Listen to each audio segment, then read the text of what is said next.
Hello there, and welcome to the Sleepy Mystery Channel. Tonight, we'll be exploring one of the most fascinating corners of the ancient world, the mystery of jungle temples.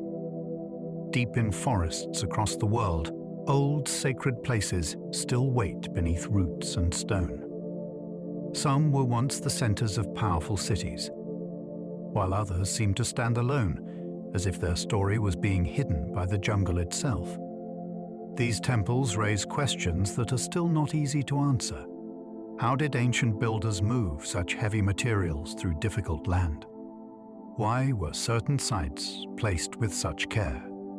And what did their builders understand about the sky, the earth, and the hidden patterns of time?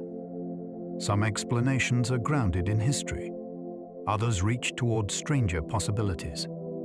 And somewhere between them, the mystery becomes even more compelling.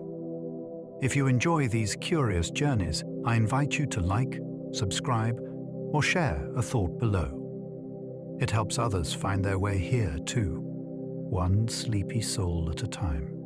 But for now, there's nothing you need to do but relax. Let your shoulders soften. Allow your breathing to slow.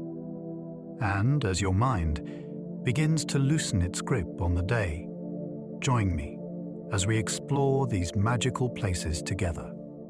Let's begin. Jungle temples may preserve the memory of lost city networks. For a long time, many jungle ruins were treated as isolated monuments, as if each temple had risen alone in the forest. That picture has changed. Beneath the trees, researchers have found traces of roads, canals, homes, terraces, walls, and reservoirs spreading far beyond the famous stone centers. The mystery is not only that these places existed, it is that they may have belonged to much larger systems that were almost invisible from the ground. A temple in the jungle could have been one point in a connected world of trade, ritual, movement, and authority. Some people wonder whether certain sites were placed according to a master plan that has not been fully understood.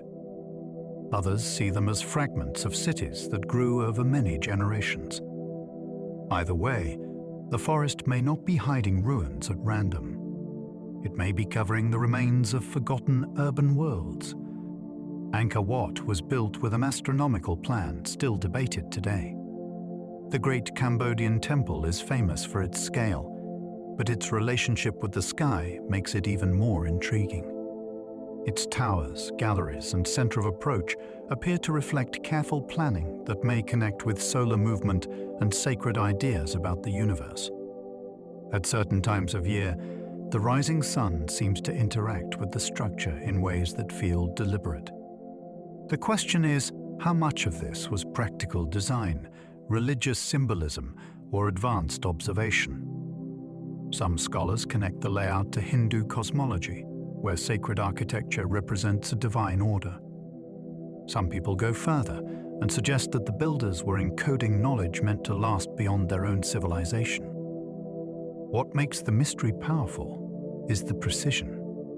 This was not a small shrine built by accident.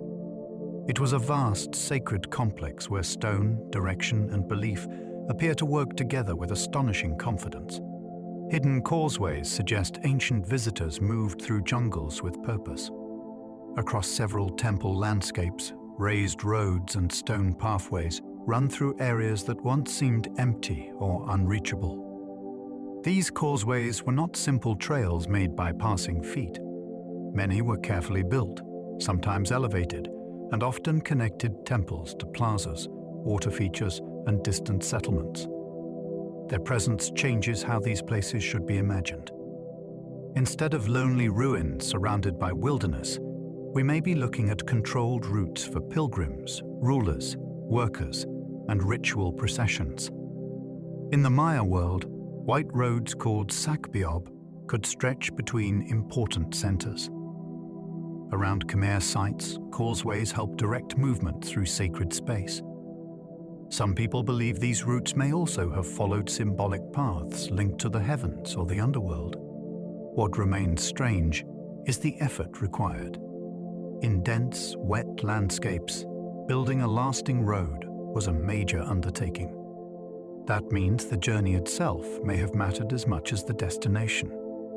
Satellite scans keep revealing temple ruins beneath untouched forest cover. Modern technology has changed the mystery of jungle temples in a dramatic way. From above, satellites and aerial scanning can detect shapes that human explorers might miss for generations. Beneath thick canopy, faint rises in the ground can reveal platforms, walls, pyramids, canals, and entire settlement patterns. This has happened in Cambodia, Central America, and other forested regions where the jungle once seemed to have swallowed everything. The surprising part is not just that ruins are being found. It is how many there may be. Places once described as empty wilderness now appear to contain traces of large, organized human landscapes. Some people see this as proof that ancient societies mastered tropical environments far better than modern assumptions allowed. Others wonder how much has still escaped detection. Every new scan creates the same thrilling possibility. The most important temple discovery may already be visible from the sky, waiting for someone to notice its shape. Maya pyramids may mark star cycles far older than expected.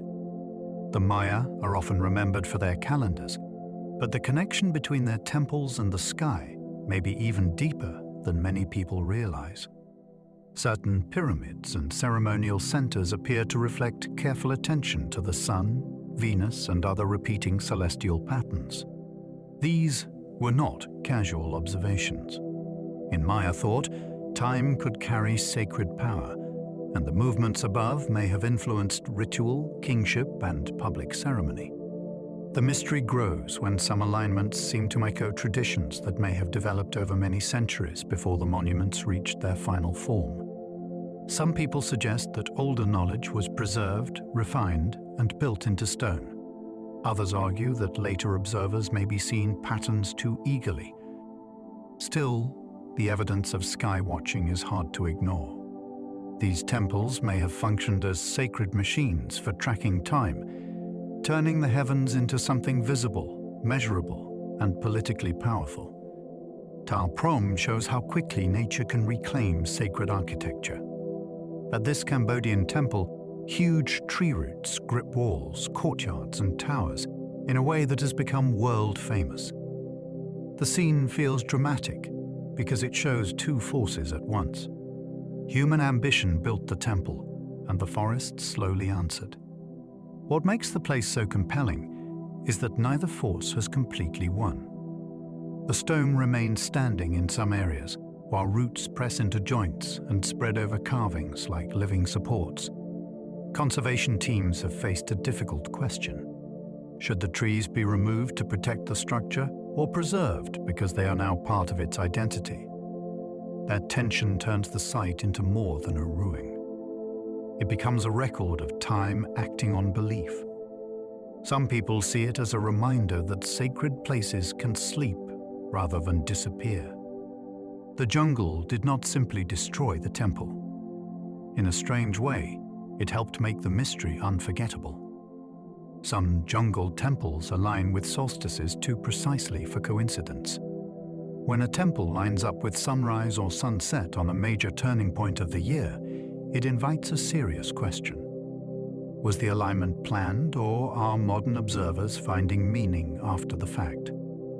In several ancient landscapes, temple entrances, stairways, and sightlines appear to interact with solstice light in striking ways.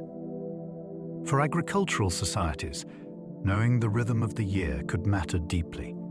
It could guide planting, ceremony, leadership, and the public display of sacred authority. But the precision also opens the door to stranger interpretations. Some people believe these alignments show that ancient builders possessed a more advanced understanding of cosmic order than they are usually given credit for. Others think the design was religious first, with astronomy woven into belief. The wonder lies in the experience itself. At the right moment, stone and sunlight meet, and a temple becomes a calendar that can still speak. ancient builders moved giant stones through terrain that still feels impossible. Many jungle temples are made from heavy blocks that had to be quarried, shaped, transported, and lifted in conditions that would challenge modern crews. The landscapes were often wet, uneven, and difficult to cross. Yet the builders created platforms, towers, stairways, bridges, and carved surfaces with remarkable control. The practical explanations usually involve waterways, rollers, sledges, ramps, labor organization, and patient engineering.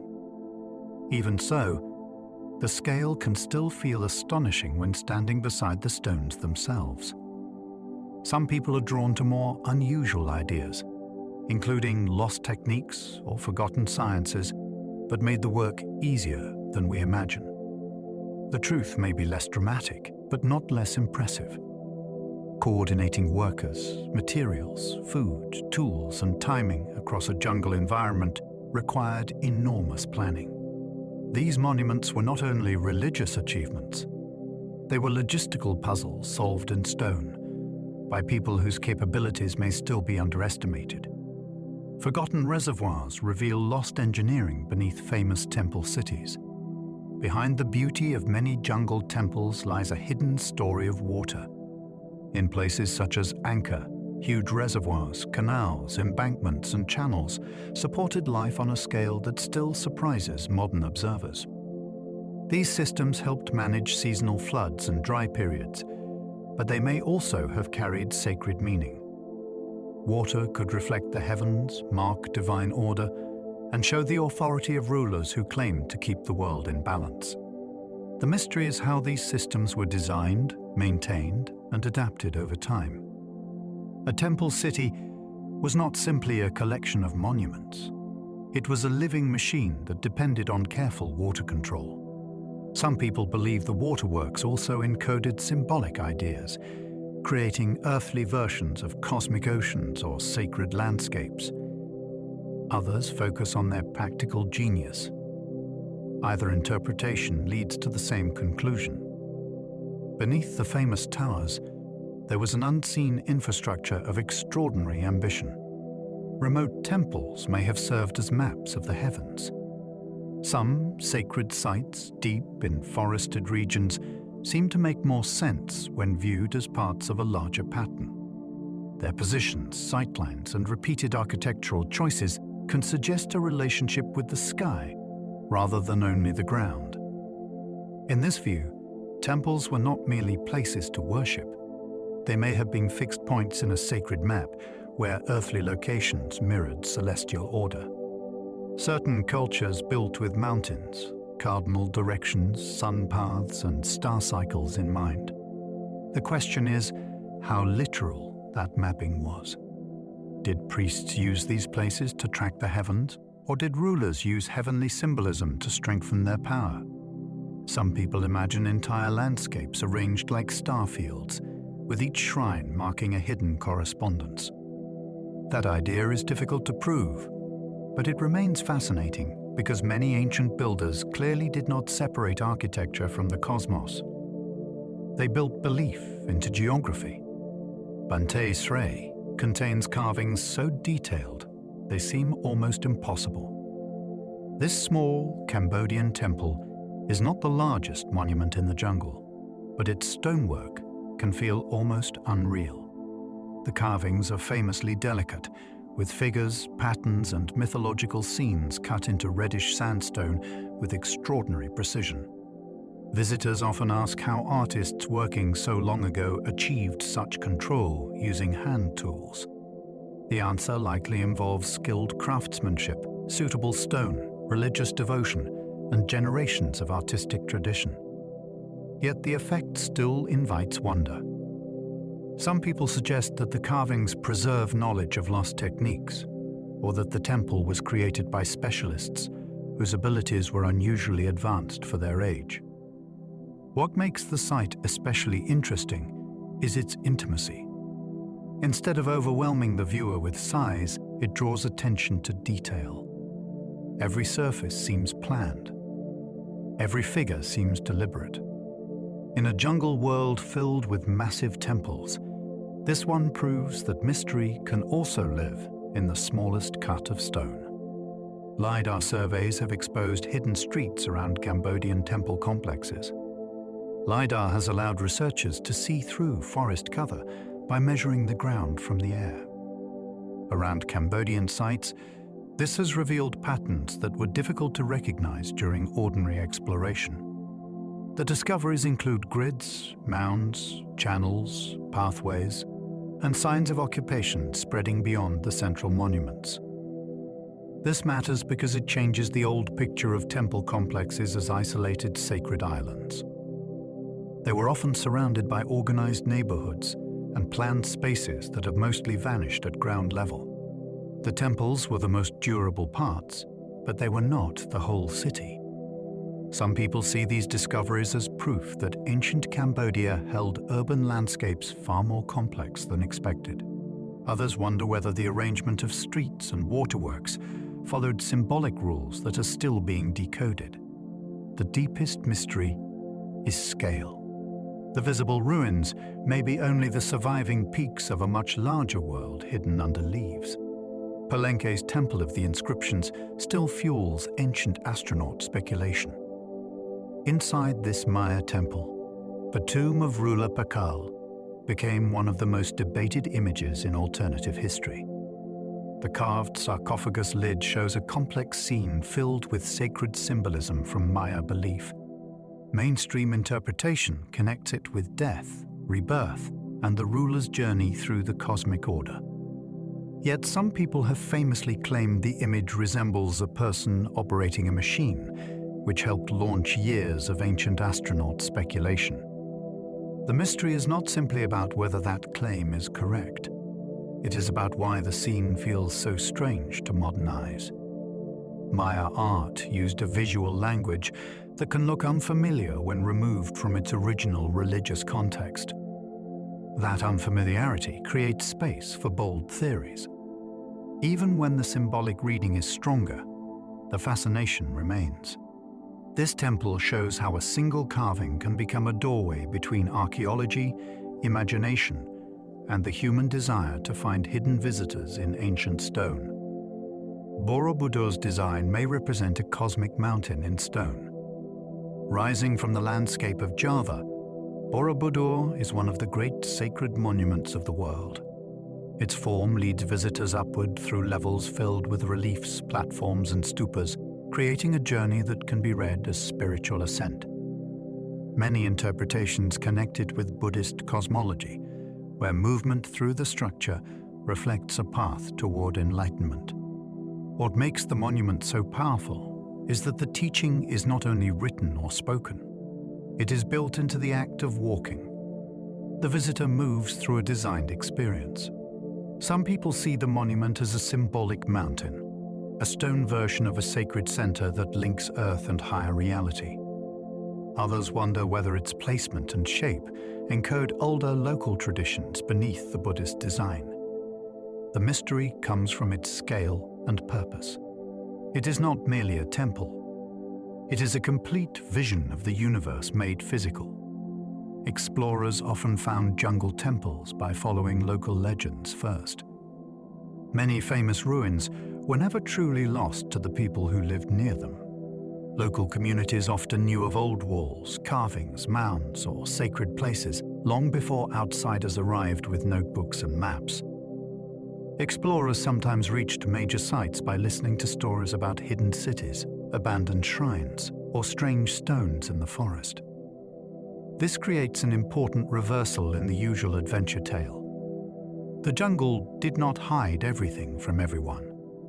It hid things from official history. Oral tradition, folklore, and local memory often acted as guides when written records failed. Some people believe these legends may preserve deeper truths about vanished rulers, forbidden places, or sacred boundaries. Others see them as practical memory passed through generations. Either way, the pattern is striking. Again and again, the path to a rediscovered temple began not with a machine or a formal survey, but with someone remembering that the place was there. Trapon's carved stairway preserves one of the longest Maya inscriptions. At Copan, in present-day Honduras, a monumental stairway carries a vast sequence of carved glyphs.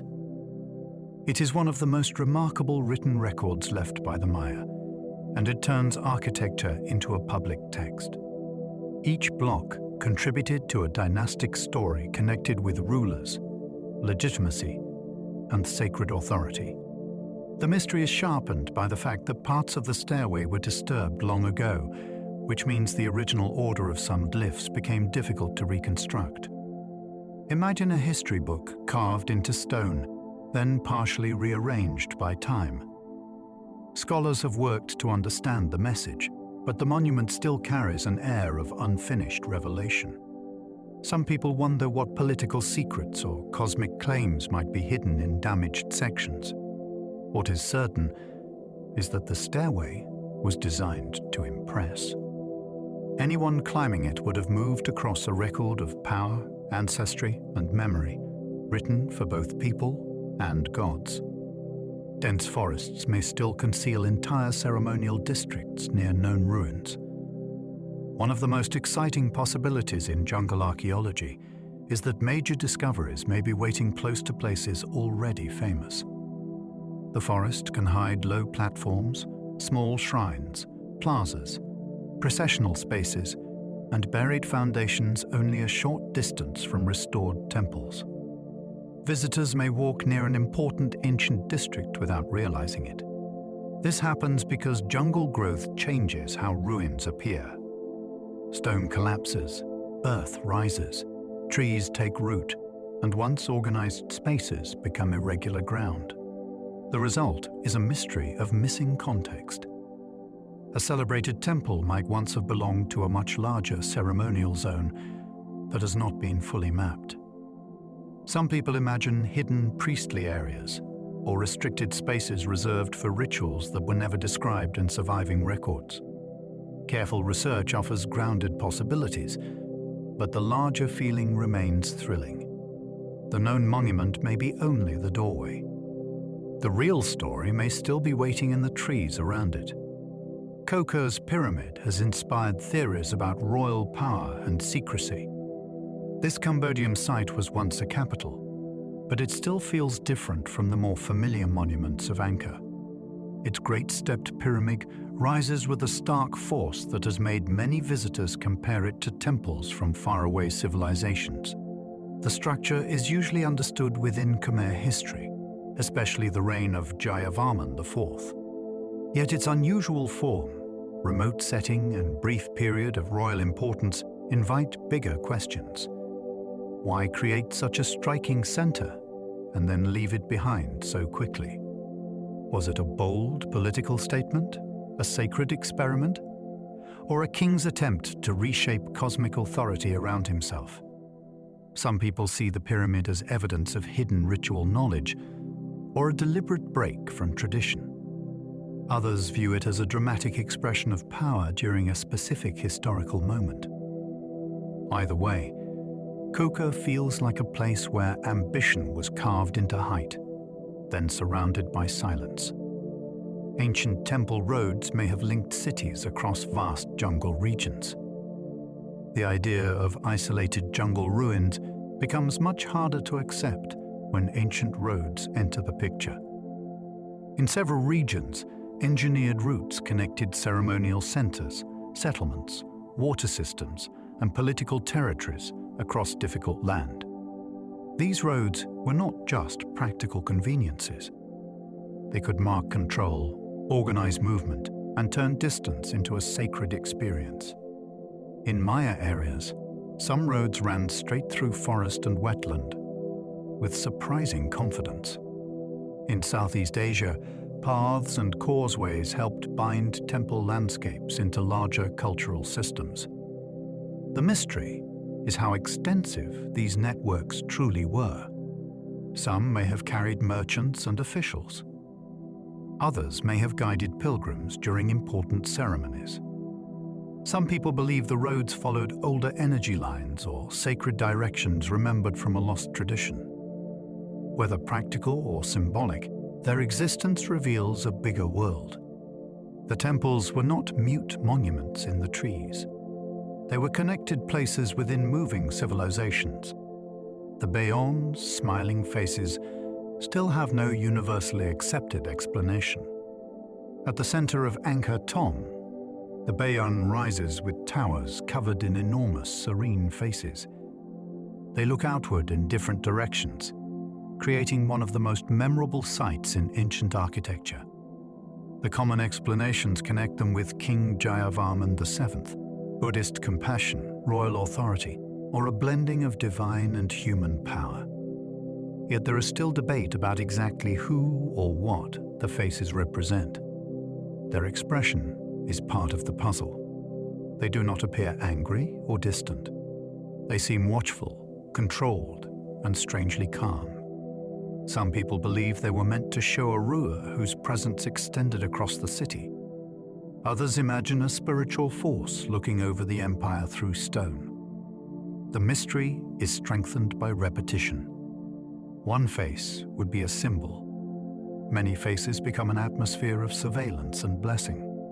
The Bayon leaves visitors with the feeling that someone, or something, is still watching. You're right.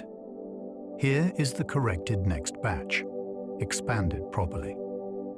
Yaxchilan's riverside temples suggest sacred geography-shaped political power. The ancient Maya city stood beside the Usumacinta River, where travel, trade, and royal ceremony could all be controlled from a dramatic natural setting. Anyone arriving by boat would have seen temples rising from the riverbank, and that first view may have been part of the message. This was a city that used geography as authority. Its carved lintels show rulers performing sacred acts that were meant to prove more than human power. They suggested contact with forces beyond ordinary life. The river may have strengthened that claim because water often carried deep spiritual meaning in Maya belief. Some people think the site was chosen because the bend in the river created a natural sacred boundary. Others see practical strategy shaped into ritual theater.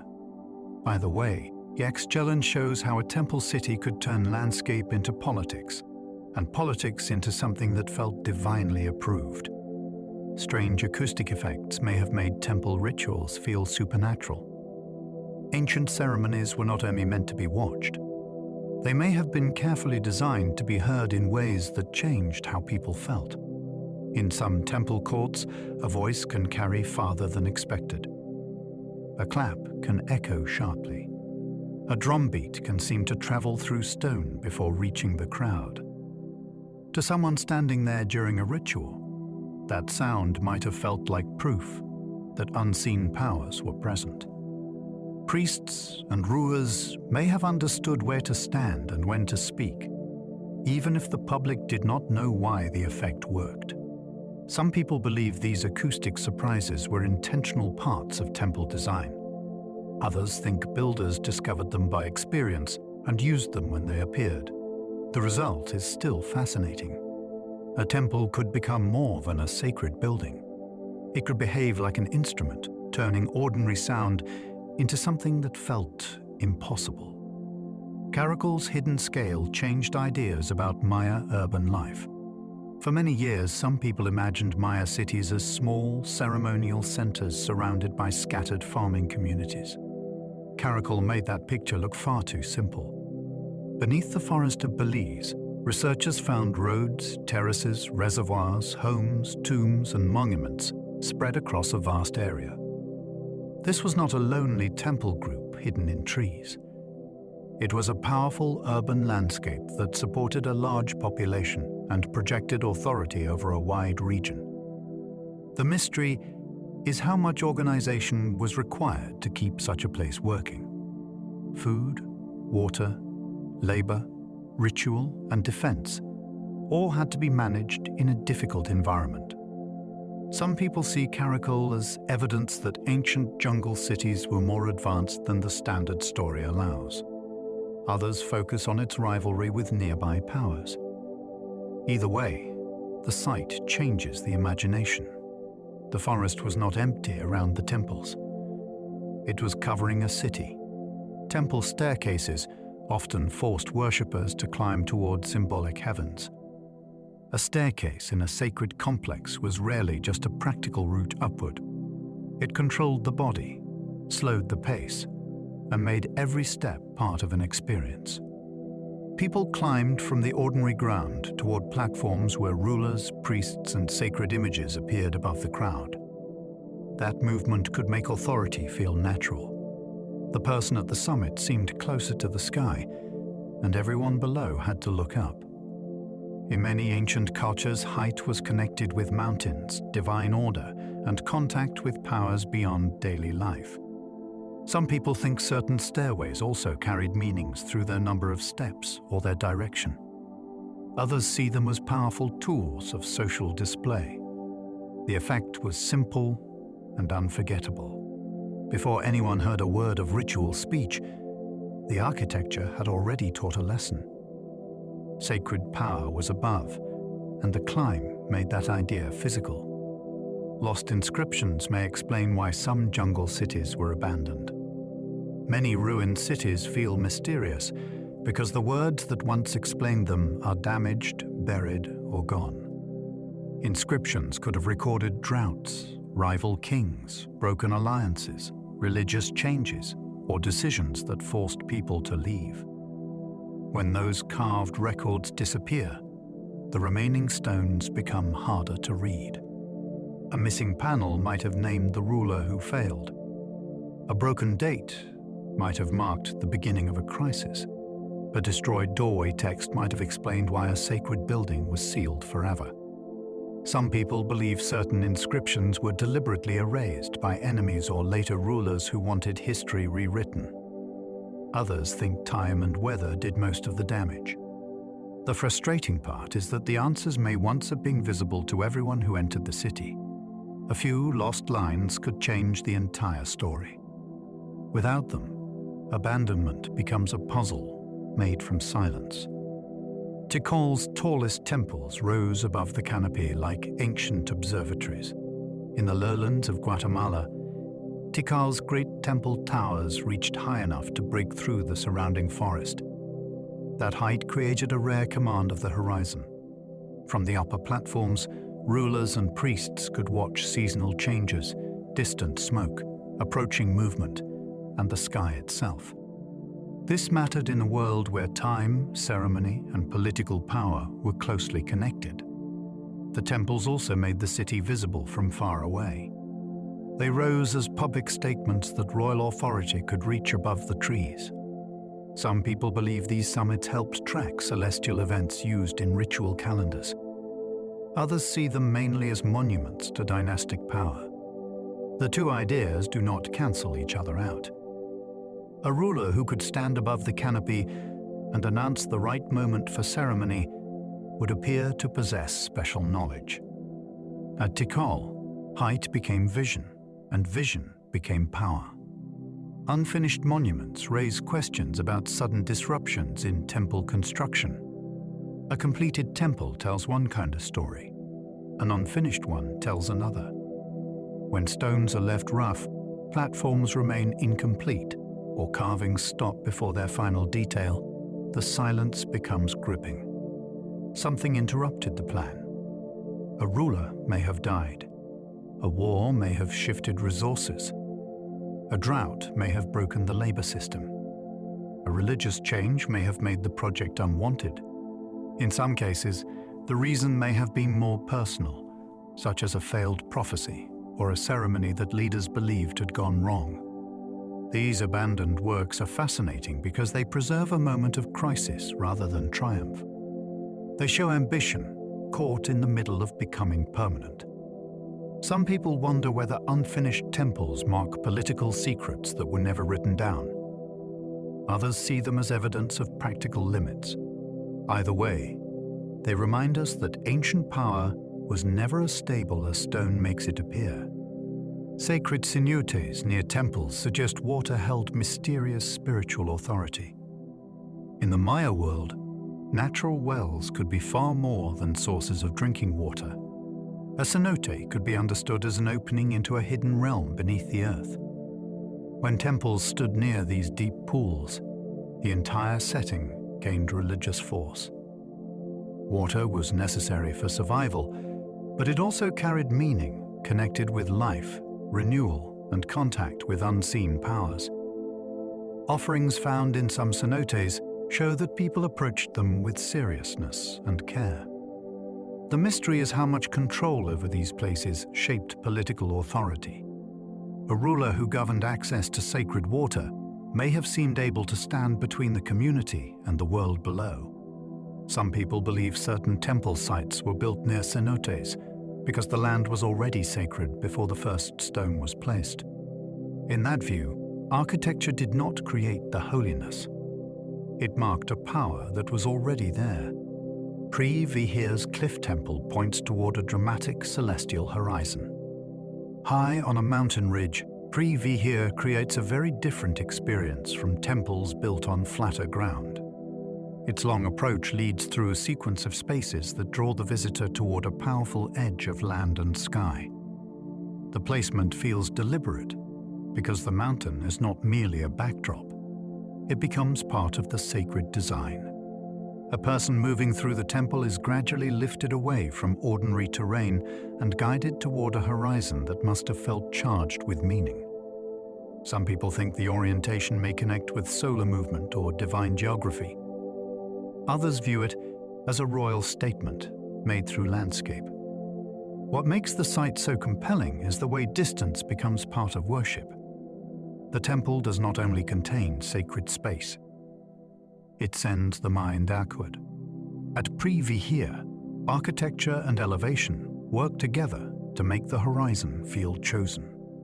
Jumbo temple complexes often contain layouts that resemble sacred diagrams.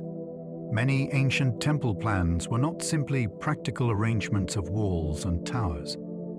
They were designed to express a sacred order that people could walk through. A central shrine might represent a cosmic mountain. A surrounding moat might suggest a boundary between the everyday world and a divine realm. Gates could control movement through levels of meaning rather than only through space. This turns architecture into a diagram that does not need paper. The body learns the pattern by entering it. Some people believe these layouts may encode older knowledge about the universe, direction, and hidden energy. Others see a religious language that was understood by the builders and their communities. Either way, the design was not accidental decoration. Every path could shape perception. Every enclosure could define importance. A temple complex could become a model of reality, built large enough for a whole society to inhabit. Chichen Itza's serpent shadow still draws wonder during equinox seasons. At the Great Pyramid known as El Castillo, sunlight creates a famous effect during equinox periods. A series of shadows appears along the stairway, giving the impression of a serpent moving down toward the carved head at the base. The site has become one of the most discussed examples of Maya architectural precision. The mystery is whether the effect was planned exactly as people see it now, or whether later attention has made the alignment feel more perfect than intended. Either possibility is fascinating. If intentional, it shows builders turning sunlight into a public ritual. If partly coincidental, it still reveals how powerfully ancient architecture can invite meaning. Some people connect the descending serpent with Kukulkan and the arrival of seasonal change. Others see the pyramid as a political instrument that used the sky to impress crowds. The result remains unforgettable because stone seems to move when the sun returns.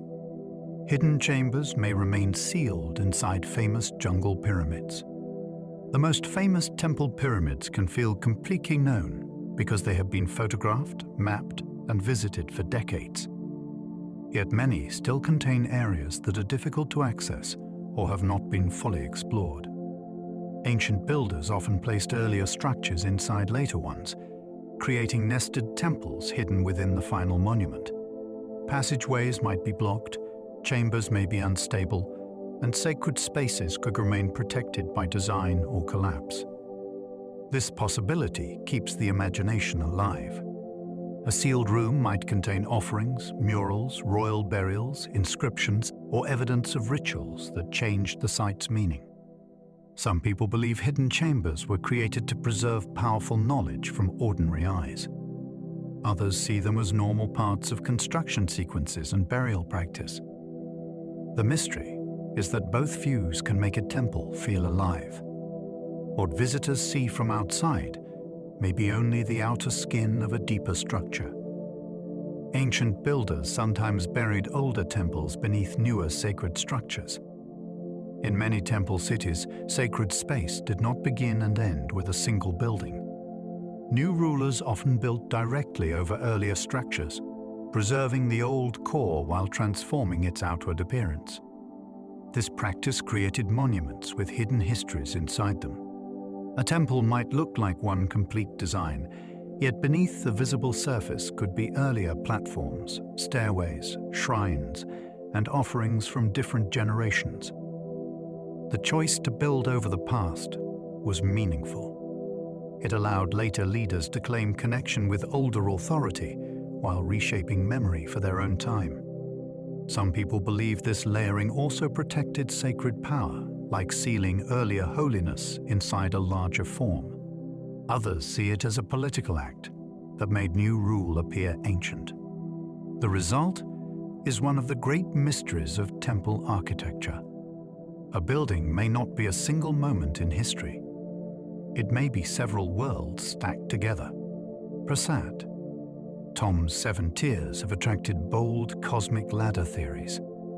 At Angkor, Prasad, Tom rises in 7 distinct levels, giving it a form that stands apart from many other Khmer monuments. The stepped pyramid is usually understood within the religious and royal setting of its time, but its shape has invited wider speculation. 7 is a number that appears in many spiritual traditions, and some people have wondered whether the tiers symbolized a path between earthly life and higher realms.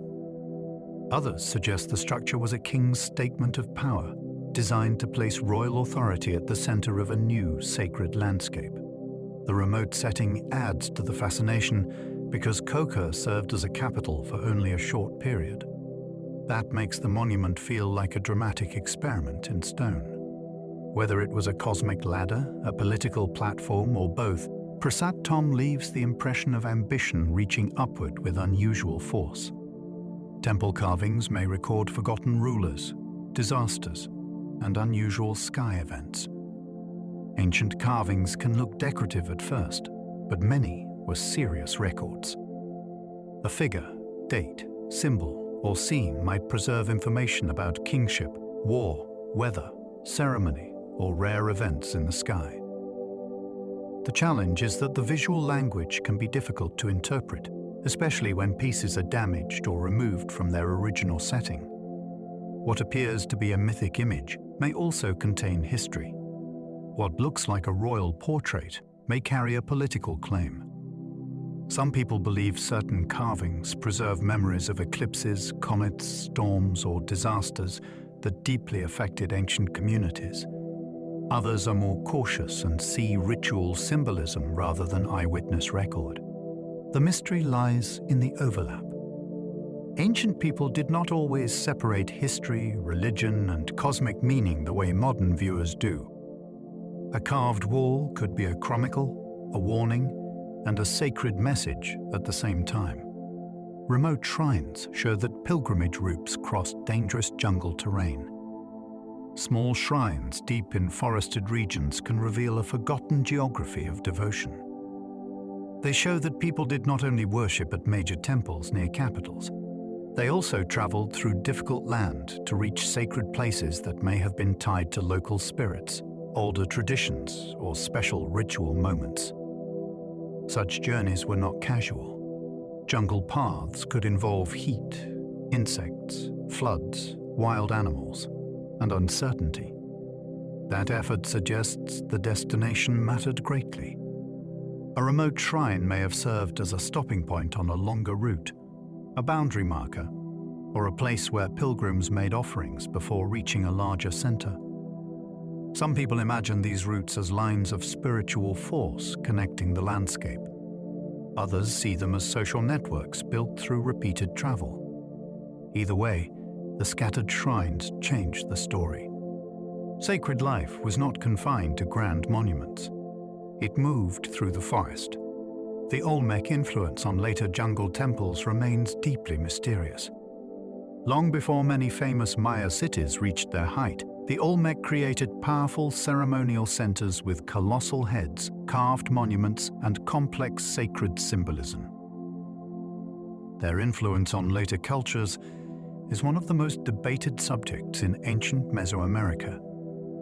Certain ideas about rulership, ritual, sacred animals, and monumental planning may have passed into later traditions, but the exact pathways remain unclear.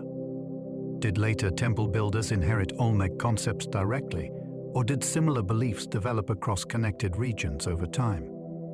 The mystery grows because many early materials have not survived well in tropical environments. Wood, paint, textiles, and other fragile objects may have carried meanings that are now lost. Some people believe the Olmec preserved knowledge from an even earlier source. Others see them as brilliant innovators whose legacy spread widely. What remains undeniable is their shadow. Later jungle temples may carry echoes of a civilization still only partly understood. Ancient plazas may have staged ceremonies for thousands of silent observers. Large open spaces in temple cities were not empty gaps between buildings. They were public stages designed for gathered crowds. A plaza could frame a pyramid, focus attention on a ruler, and turn a ceremony into a shared experience. People standing there may have watched processions, heard announcements, witnessed offerings, or taken part in calendar rituals that reinforced the order of the city. The scale matters because it suggests that sacred power was meant to be seen collectively. A ruler did not only need private authority, he needed people to feel it together. Some people think plazas may also have been arranged to create special sightlines or sound effects during important events. Others view them as civic spaces where religion and politics became impossible to separate. A silent crowd watching a figure above them could be more powerful than any written law. The architecture made belief visible. Jungle temples sometimes follow patterns that only make sense from above. From the ground, ancient sites can feel like separate structures divided by trees, slopes, and broken stone. From above, a different picture may appear. Modern surveys have revealed alignments, grids, enclosures, and repeated shapes that were almost impossible to recognize while walking through the forest. This raises a fascinating question. Were the builders designing patterns they could not easily see from a human viewpoint? Or did they understand the whole plan through maps, measurements, memory, and ritual knowledge? Some people believe these overhead patterns suggest advanced planning that has been underestimated. Others think they reflect practical organization developed over many generations. The mystery is especially strong when roads, reservoirs, and temples appear to form a larger arrangement. It makes the landscape feel intentional at a scale beyond ordinary sight. The people who built these places may have imagined their cities from a perspective that feels almost aerial. The collapse of great temple cities remains fiercely debated. When a major temple city declines, the cause is rarely simple. Researchers have considered drought, warfare, political failure, trade disruption, disease, overuse of land, and changing beliefs. The difficulty is that these forces could overlap for generations before the final abandonment appeared obvious. A city might still hold ceremonies while its farms struggled. A ruler might still commission monuments while alliances were breaking down. This makes collapse less like a single disaster and more like a long unraveling. Some people believe the official explanations miss deeper possibilities, such as lost rituals, forbidden knowledge, or dramatic celestial events that shook public confidence. Others focus on environmental pressure and human decision-making. The mystery endures because the temples remain while the everyday voices are gone. Stone buildings can survive the end of a society, but they do not automatically explain it. They leave us asking what finally made people walk away. Massive temple moats may have served both defense and cosmic symbolism. A huge moat around a temple complex can look like a practical feature, but its meaning may have been much deeper. Water could slow enemies, mark boundaries, manage drainage, and create a dramatic approach for visitors. At the same time, in Hindu and Buddhist-influenced architecture, surrounding water could symbolize cosmic oceans, or the separation between ordinary life and sacred order. This makes the moat a perfect example of ancient design working on several levels at once. A person crossing it was not only moving over water, they may have been leaving the everyday world behind. Some people believe reflections in the moat were also part of the intended effect, doubling towers and turning architecture into a vision of heaven and earth together. Others emphasize engineering skill. Both views reveal the same truth. The moat was not empty space. It was a designed threshold with power, beauty, and meaning. Stone lintels at Yaxchilan preserve visions from ancient royal rituals. At Yaxchilan, carved lintels above doorways show some of the most striking scenes in Maya art. They present rulers and royal women taking part in ceremonies that seem to open contact with sacred beings. These were not casual decorations placed where few would notice them. A lintel sat above an entrance, which meant a person passed beneath the image while entering an important space. That placement may have turned the doorway into a threshold between ordinary life and ritual power. The scene suggests that royal authority depended on more than ancestry or military strength. It also depended on visible participation in sacred acts. Some people interpret the imagery as evidence of altered states and communication with unseen realms. Others read it as symbolic language for dynastic legitimacy. Either way, the carvings are gripping because they show power being performed at the boundary of a room, a temple, and a world beyond. Ancient terraces around temples hint at vanished populations far larger than expected. Terraces near temple sites can seem ordinary until their scale is understood. These shaped areas may have supported farming, housing, drainage, and movement across difficult terrain. When they appear in large numbers, they suggest that many more people lived around ceremonial centers than the visible temples alone would imply. This changes the entire story of jungle settlement. A place that looks like a sacred ruin today may once have been surrounded by neighborhoods, fields, workshops, and managed land. The mystery is how these populations were fed, organized, and governed through changing seasons. Some people see terrace systems as evidence of advanced environmental knowledge that modern societies forgot to respect. Others focus on the labor needed to build and maintain them. Either way, the terraces make the invisible population return to the imagination. Behind every temple ceremony stood thousands of ordinary lives that the jungle has almost completely hidden. Temple entrances often frame specific sunrise points on sacred dates. An entrance can do more than admit a visitor. In many sacred buildings, it can aim attention toward a moment in the sky. When the sun rises through a doorway on an important date, the event can transform the entire structure into a calendar. People gathered inside or outside may have seen light enter at just the right time, making the ceremony feel confirmed by the heavens. The practical value could be tied to seasons, agriculture, or ritual timing. The symbolic value may have been even greater. A ruler who controlled the temple could appear to control the knowledge of time itself. Some people believe these alignments were signs of a sophisticated science hidden within religious practice. Others see skilled observation combined with sacred meaning. The effect remains powerful because it is simple.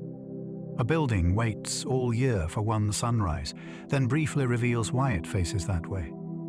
Bagan's forested temples create one of history's greatest sacred landscapes. In Myanmar, Bagan holds an extraordinary concentration of temples, stupas, and monasteries spread across a wide plain where trees now grow among ancient brick structures.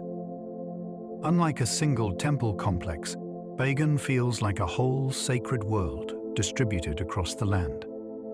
Its scale reflects centuries of devotion, royal patronage, merit-making, and Buddhist belief.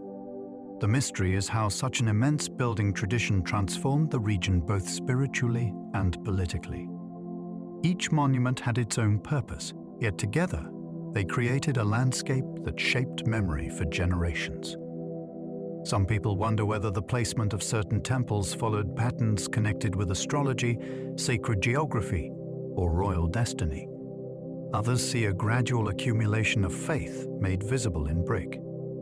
The wonder of Bagan is not only the number of structures. It is the sense that an entire society turned religious aspiration into architecture, one monument after another, until the land itself became sacred.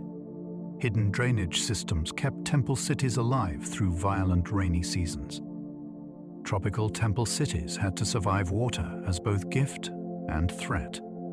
Heavy rains could flood plazas, weaken foundations, erode roads, and turn low areas into dangerous mud. To prevent that, ancient builders created channels, drains, slopes, reservoirs, and controlled surfaces that moved water through the city with surprising skill. These systems were often less visible than towers or carvings, but they were essential to survival. A temple that looked eternal could fail quickly if water was not managed correctly. The mystery is how builders developed such effective solutions without modern equipment. They had to understand soil, stone, seasonal rainfall, and the behavior of water across a large landscape. Some people believe this practical knowledge may have carried sacred meaning as well, since controlling water could seem like controlling disorder itself. Beneath the calm appearance of many ruins lies a hidden engineering story that kept sacred cities standing. The faces of Angkor may represent kings, gods, or something stranger.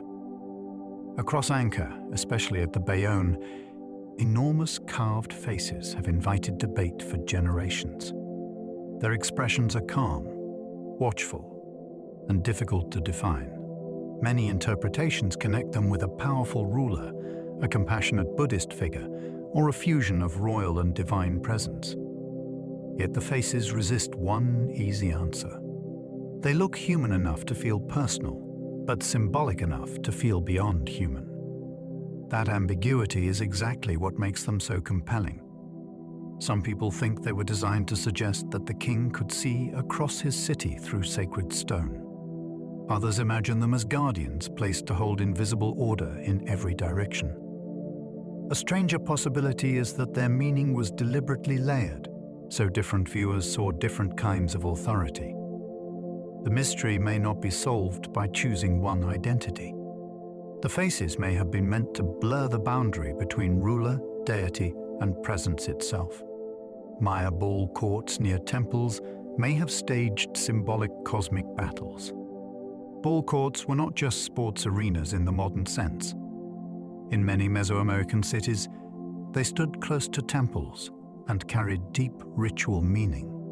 The game could represent conflict between opposing forces, including life and death, day and night, or movements in the heavens. When played near sacred architecture, it may have become a public drama that joined politics, myth, and ceremony.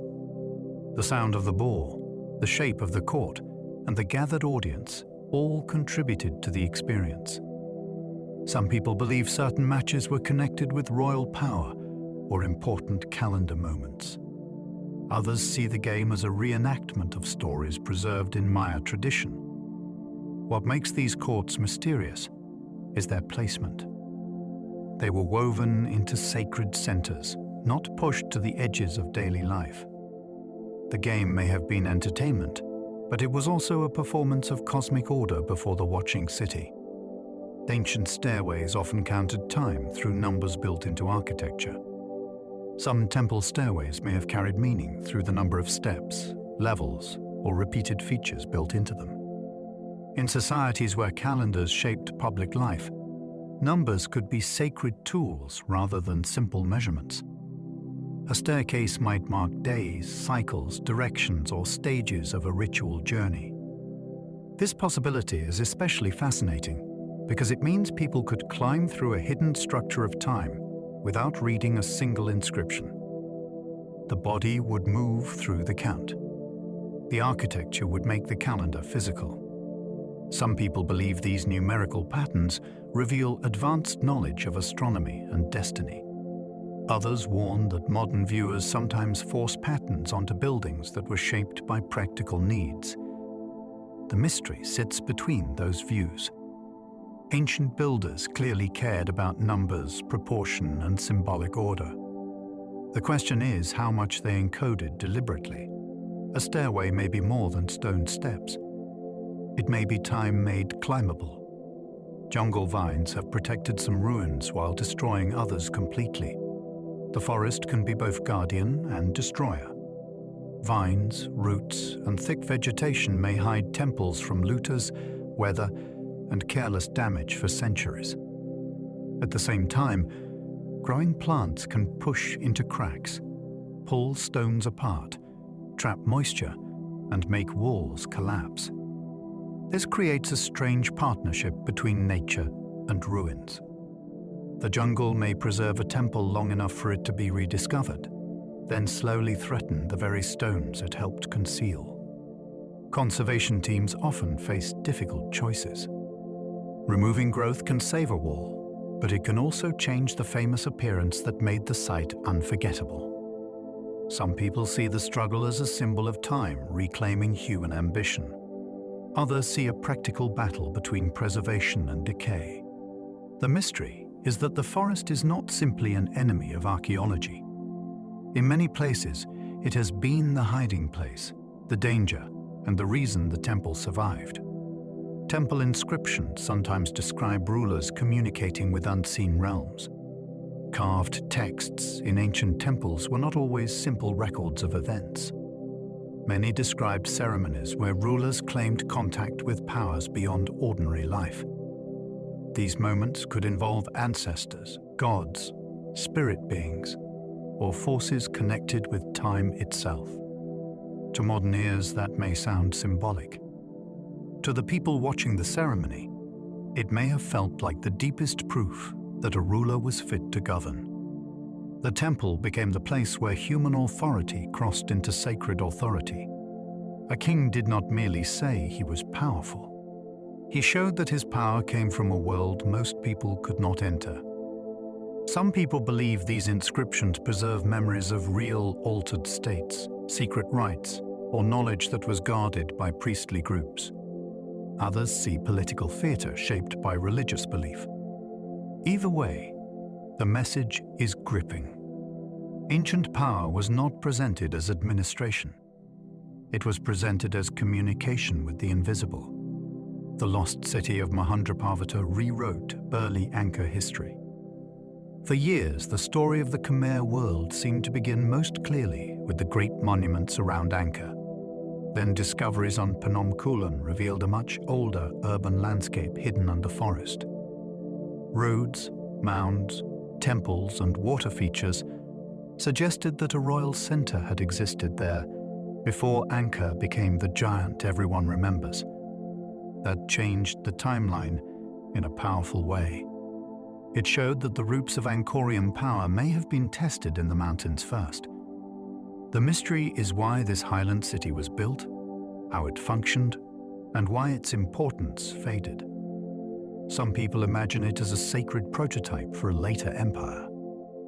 Others see it as a political experiment that helped establish divine kingship in a dramatic setting. What makes Mahendraparvata so exciting is the feeling that a missing first chapter has been found, and yet most of its story still remains buried. Ancient builders may have chosen temple sites through sacred landscape patterns. A temple location was rarely just convenient. Builders often placed sacred structures near mountains, rivers, springs, caves, cliffs, or older holy places that already carried meaning. The land itself could guide the decision before the first stone was moved. This raises a fascinating possibility. Some temple landscapes may have followed patterns that connected natural features with religious ideas about power, direction, and the unseen world. A hill might represent a cosmic center. A river bend might mark a boundary. A cave nearby might suggest an entrance below the earth. Some people believe these choices reveal a lost system for reading the land, almost like a sacred geography known only to specialists. Others see a more practical blend of politics, water access, and ritual tradition. The mystery is that many sites feel chosen with more than human convenience in mind. They seem to claim that the landscape already knew where the temple belonged. Koba's white roads suggest a powerful city hidden in the jungle. In the Yucatan forest, Koba was connected by raised white roads that stretched across the landscape with surprising ambition. These roads were made from pale limestone material, which would have stood out strongly under moonlight or sunlight. They linked different parts of the city and reached toward other settlements, showing that Koba was more than a cluster of ruins. It was a center of movement, influence, and control. The longest known route from the site has inspired major questions about political reach. Why build such a demanding road through jungle terrain unless the connection mattered deeply? Some people think these routes were used for trade, messages, and royal processions. Others wonder whether they followed older sacred lines or carried ceremonial meaning that has been forgotten. Koba's roads make the hidden city feel alive again. They suggest footsteps, decisions, and journeys stretching far beyond the visible temples. Temple pyramids may have been built to echo thunder during storms. In the tropical landscape, thunder was not background noise. It could signal rain, danger, fertility, and the mood of powers beyond human control. Some temple pyramids may have amplified storm sounds or made weather feel more dramatic during rituals. Stone stairways, broad plazas, and steep faces could shape how thunder rolled through a ceremonial center. Even if the effect was not fully engineered in a modern sense, ancient builders may have noticed which places made the sky sound stronger. A ruler standing high on a pyramid during a gathering could seem connected to the storm itself. Some people believe this was deliberate sacred acoustics, designed to make weather behave like a voice. Others see a powerful coincidence used by priests who understood timing and atmosphere. Either way, imagine a crowd waiting below as thunder moved across the temple. The building would not just be seen. It would seem to answer the sky. The Dresden Codex may connect Maya temples to precise celestial tracking. One of the most remarkable surviving Maya books contains tables and records connected with the movements of heavenly bodies. Its pages show that Maya specialists followed celestial cycles with impressive care. This matters for temple mysteries because architecture, ceremony, and time were deeply connected. A pyramid or shrine could be used as a place where observations became public ritual. A date written in a sacred book might correspond with a ceremony held before a crowd. The Codex suggests that skywatching was not casual curiosity. It was organized knowledge with political and religious weight. Some people believe such records point toward a lost scientific tradition far more advanced than many assume. Others describe it as careful observation developed over long periods. Both views make the temples more compelling. They were not only monuments to belief, they may have been stages where calculated time met sacred performance. Ancient quarries raise questions about how sacred stone was transported. Every stone temple begins somewhere else. Before a block became part of a tower or shrine, it had to be cut from the earth, shaped, moved, and placed with purpose. Ancient quarries reveal the first stage of that story. They showed tool marks, unfinished blocks, extraction zones, and sometimes roads or waterways linked to construction. The mystery begins when the quarry is far from the finished temple, or when the stone is too large to move easily through difficult terrain.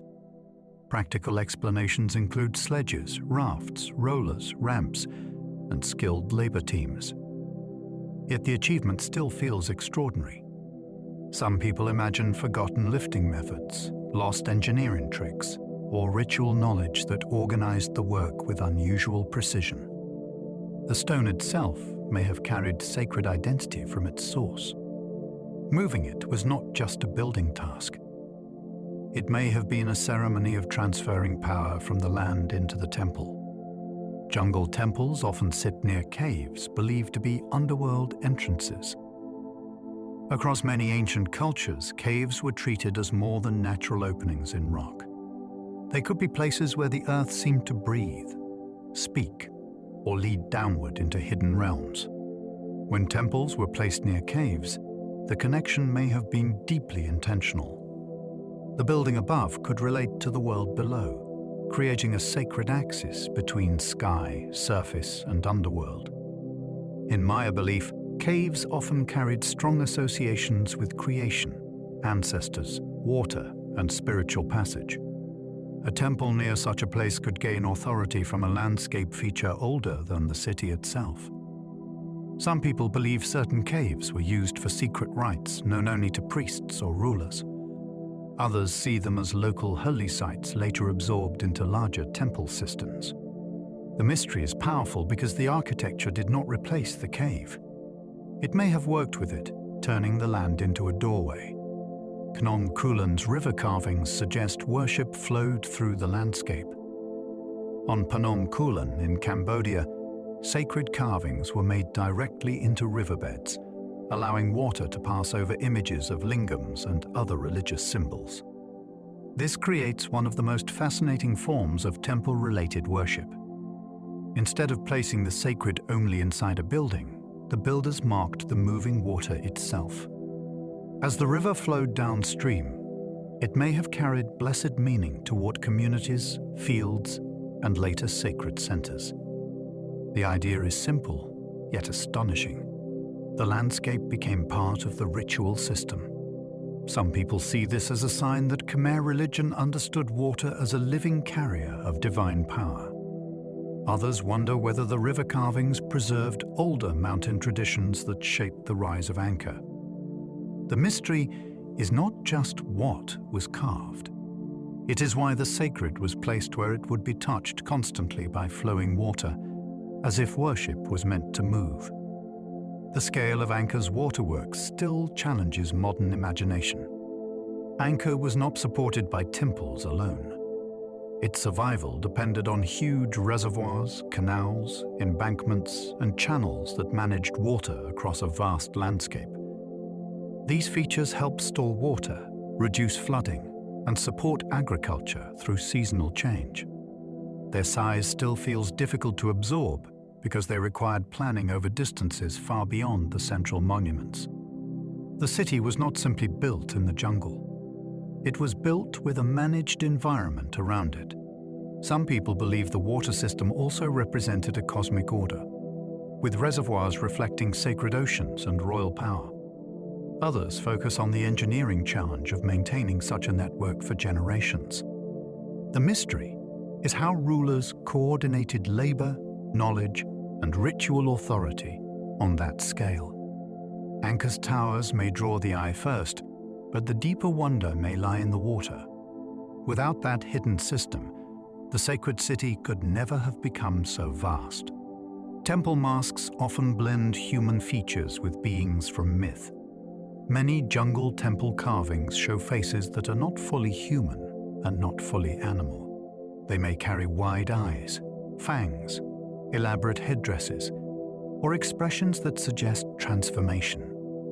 These masks can appear on stairways, doorways, corners, and sacred facades, where they seem to guard the passage into important spaces. Their meaning is rarely simple. A mask might represent a deity, an ancestor, a supernatural animal, or a ruler adopting a sacred identity. Some people believe these images record memories of beings once believed to have taught or ruled humanity. Others see ritual art that allowed humans to borrow the power of myth. The fascination comes from the blending. The face is close enough to recognize, yet strange enough to unsettle ordinary categories. A temple covered in such images was not only decorated, it was surrounded by identities that stood between the human world and something older. Calakmul's remote ruins hint at a rival power hidden in forest. Deep within the forests of Campeche, Calakmul was once one of the great rivals of Tikal. Its remote location today can make it feel secluded, but in its time, it stood at the center of major political struggles. The city controlled alliances, projected influence, and left behind monuments that tell a story of ambition on a regional scale. Its great structures still rise from dense forest, giving the impression of a sleeping power not fully understood. The mystery is how such a vast kingdom operated across difficult terrain while maintaining connections with allies and rivals. Some people see Calakmul as evidence that the jungle held competing empires rather than isolated cities. Others are drawn to the idea that many of its secrets remain hidden nearby. Because the forest covers so much, the site feels unfinished in the imagination. Calakmul suggests that the political map of the ancient Maya world may still be incomplete. Ancient causeways may have carried processions during rare celestial events. A causeway could turn movement into ceremony. When a ruler, priest, or group of pilgrims traveled along a raised road toward a temple, the journey itself became part of the sacred experience. Some ancient routes may have been used on special dates linked with solar, lunar, or planetary cycles. The exact event would depend on local belief, but the effect would be powerful. People moving together through the landscape could feel that they were following a path approved by the sky. The architecture controlled pace, direction, and anticipation before the ceremony even began. Some people believe certain causeways were aligned to celestial moments that are not yet fully recognized. Others see them as practical roads given ritual importance through repeated use. The mystery lies in how ordinary travel could become cosmic theater. A road through the jungle may have been more than a connection between buildings. It may have been a timed pathway. The sudden silence of some inscriptions suggests political collapse or hidden choice. At certain ancient sites, written records stop in a way that feels abrupt. Monuments that once named rulers, victories, rituals, and dates suddenly give way to silence. That absence can be as meaningful as any surviving text. It may signal the fall of a dynasty, the breakdown of scribbled tradition, the loss of resources, or a deliberate decision to stop recording public history. In some places, people may have remained even after royal inscriptions ended. That makes the mystery more complicated. The city may not have died all at once. Its official voice may have gone quiet first.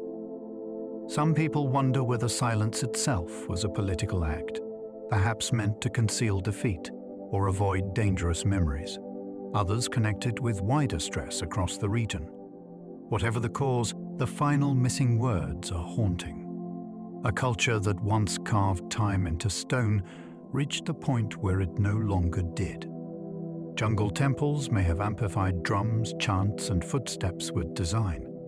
Sound could shape a sacred gathering long before modern speakers existed. A drumbeat in a plaza might signal the start of a ceremony. Chants could rise from a group and return from stone surfaces with greater force. Footsteps on stairways may have created rhythm as officials approached a shrine. Ancient builders may not have used the language of acoustics, but they could learn from experience which spaces made sound feel larger. A temple that multiplied sound gave ceremonies emotional weight. It could make a small group seem powerful or make a crowd feel unified. Some people believe this was an intentional technology of ritual control. Others think the effects emerged naturally from monumental architecture and were later used by skilled performers. Either way, the result would have been unforgettable. People did not only witness sacred power, they heard it move around them, above them, and through the stone. The Caracol Observatory suggests careful sky watching shape sacred architecture. At Chichen Itza, the structure known as El Caracol has long been associated with astronomical observation. Its unusual rounded form and openings have inspired discussions about tracking Venus, solstice points, and other movements in the sky. Whether every proposed alignment is accepted or not, the building shows how seriously ancient observers may have treated celestial cycles. In a world where timing mattered for ceremony and authority, watching the sky was not a hobby. It was a form of power. A ruler who knew when an important celestial event would occur could make ritual feel inevitable. Some people believe the observatory preserves knowledge inherited from a much older tradition. Others see patient observation refined by generations of specialists. The mystery is that the building does not look like a typical temple pyramid. It feels designed for looking outward, as if the sacred center of the city needed a place to watch the heavens directly. Ancient builders aligned some temples with mountains barely visible through jungle. In dense forest, a distant mountain can disappear from ordinary view. Yet some temple orientations suggest that ancient builders may have cared about peaks far beyond the immediate sight. A mountain could be sacred because of its shape, height, water sources, or connection with creation stories. Aligning a temple towards such a feature would tie the monument to a larger spiritual landscape. The impressive part is how difficult this could be in thick vegetation. Builders needed knowledge of direction, memory of the land, and perhaps survey methods that worked across long distances. Some people believe these alignments reveal a hidden network of sacred points. Others see local tradition expressed through careful placement. The mystery is that a temple might face something most visitors could not see. Its direction may have carried a meaning known to priests, rulers, or ancestors, linking stone in the jungle to a mountain beyond the trees. The rediscovery of El Mirador revealed pyramids of staggering size. In the forests of northern Guatemala, El Mirador changed expectations about how early and how large Maya cities could become. Its huge pyramid complexes and broad urban features suggest an extraordinary center that flourished long before many better-known classic Maya sites reached their peak. The scale is startling because it forces a rethink of development in the region. Large populations, organized labor, and ambitious sacred building were already present at an early stage. The site also remains difficult to reach, which adds to its aura of hidden importance. Some people see El Mirador as evidence of a forgotten golden age buried beneath later history. Others focus on the practical challenge of sustaining such a city in a tropical environment. The mystery is not only that the pyramids are massive, it is that they belong to a world whose complexity was underestimated for far too long, and whose full story is still emerging. Temple cities may have grown around prophecies now lost to time. Many ancient communities made decisions through omens, sacred calendars, royal visions, and priestly interpretation. It is possible that some temple cities expanded because leaders believed a location, date, or celestial event had special destiny. Those beliefs may have guided construction choices that now look purely political or economic. A ruler could claim that a temple had to be built because time itself demanded it. A priestly group could identify a place as chosen after interpreting signs that no written record preserved. Some people imagine lost prophecies behind sudden building programs or dramatic relocations of power. Others see ideology working alongside practical needs. The mystery is that ancient motives often survive only indirectly. We see the stone result, but not the dream or warning that may have inspired it. A city could have grown because people believed the future had spoken, and only the monument remains. Khmer temples sometimes encode Hindu cosmology through towers and courtyards. In many Khmer temples, architecture was used to express a sacred model of the universe. Central towers could represent Mount Meru, the cosmic mountain at the heart of Hindu belief. Surrounding galleries, courtyards, and water features could suggest ordered levels of existence around that center. This means the temple was not only a place for worship, it was a physical diagram of divine structure. A visitor moving inward approached a symbolic center of reality. The design made theology something the body could experience through walking, turning, and ascending. Some people believe these plans also preserve older sacred geometry that shaped the empire's relationship with land and kingship. Others read them through known religious traditions and royal symbolism. Either way, the ambition is enormous. Khmer builders were not merely constructing beautiful monuments. They were attempting to place the universe into stone, then invite human beings to move through it. Hidden palace zones show priests and rulers lived beside sacred monuments. The grand temples often receive the attention, but nearby palace areas reveal how closely power lived beside worship. These zones could include platforms, courtyards, wooden buildings, administrative spaces, and elite residences that have not survived as clearly as stone sanctuaries. Their presence reminds us that temple cities were working centers of authority. Ritual specialists, rulers, attendants, scribes, guards, and families may have moved through spaces now reduced to traces. The mystery is how daily life operated so close to sacred performance. Did rulers wake with insight of shrines that proclaimed their divine role? Did priests control access to ceremonies through palace corridors and restricted courts? Some people suspect that hidden palace zones held secret rooms, archives, or ritual objects now lost. Others see the vanished remains of ordinary elite administration. Either way, these areas bring the temples down to earth. Sacred power had offices, households, and human routines around it. The rainforest around Tikal may conceal unfinished monuments and unknown tombs. Tikal is famous, but its surrounding forest still holds possibilities that remain deeply exciting. Even heavily studied sites can contain buried platforms, collapsed buildings, small shrines, and tombs that have not been fully explored. The jungle changes the surface so completely that an important structure can look like a natural mound. Unfinished monuments would be especially valuable because they could reveal moments of crisis or changing royal plans. Unknown tombs could add new names, objects, or relationships to the history of the city. Some people believe the forest around major Maya sites still hides clues that could alter dynastic stories. Others urge caution because excavation is slow, expensive, and must protect fragile remains.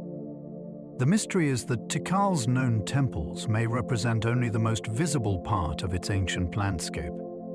Beyond the cleared paths, the city may still be holding back chapters written in earth and stone. Ancient temple doors were often designed for carefully controlled movement. A doorway in a temple was never just an opening. It could decide who entered, how they entered, and what they saw at the moment of crossing. Narrow passages slowed the body. Raised thresholds changed the step. Dark interiors made the outside light feel more intense.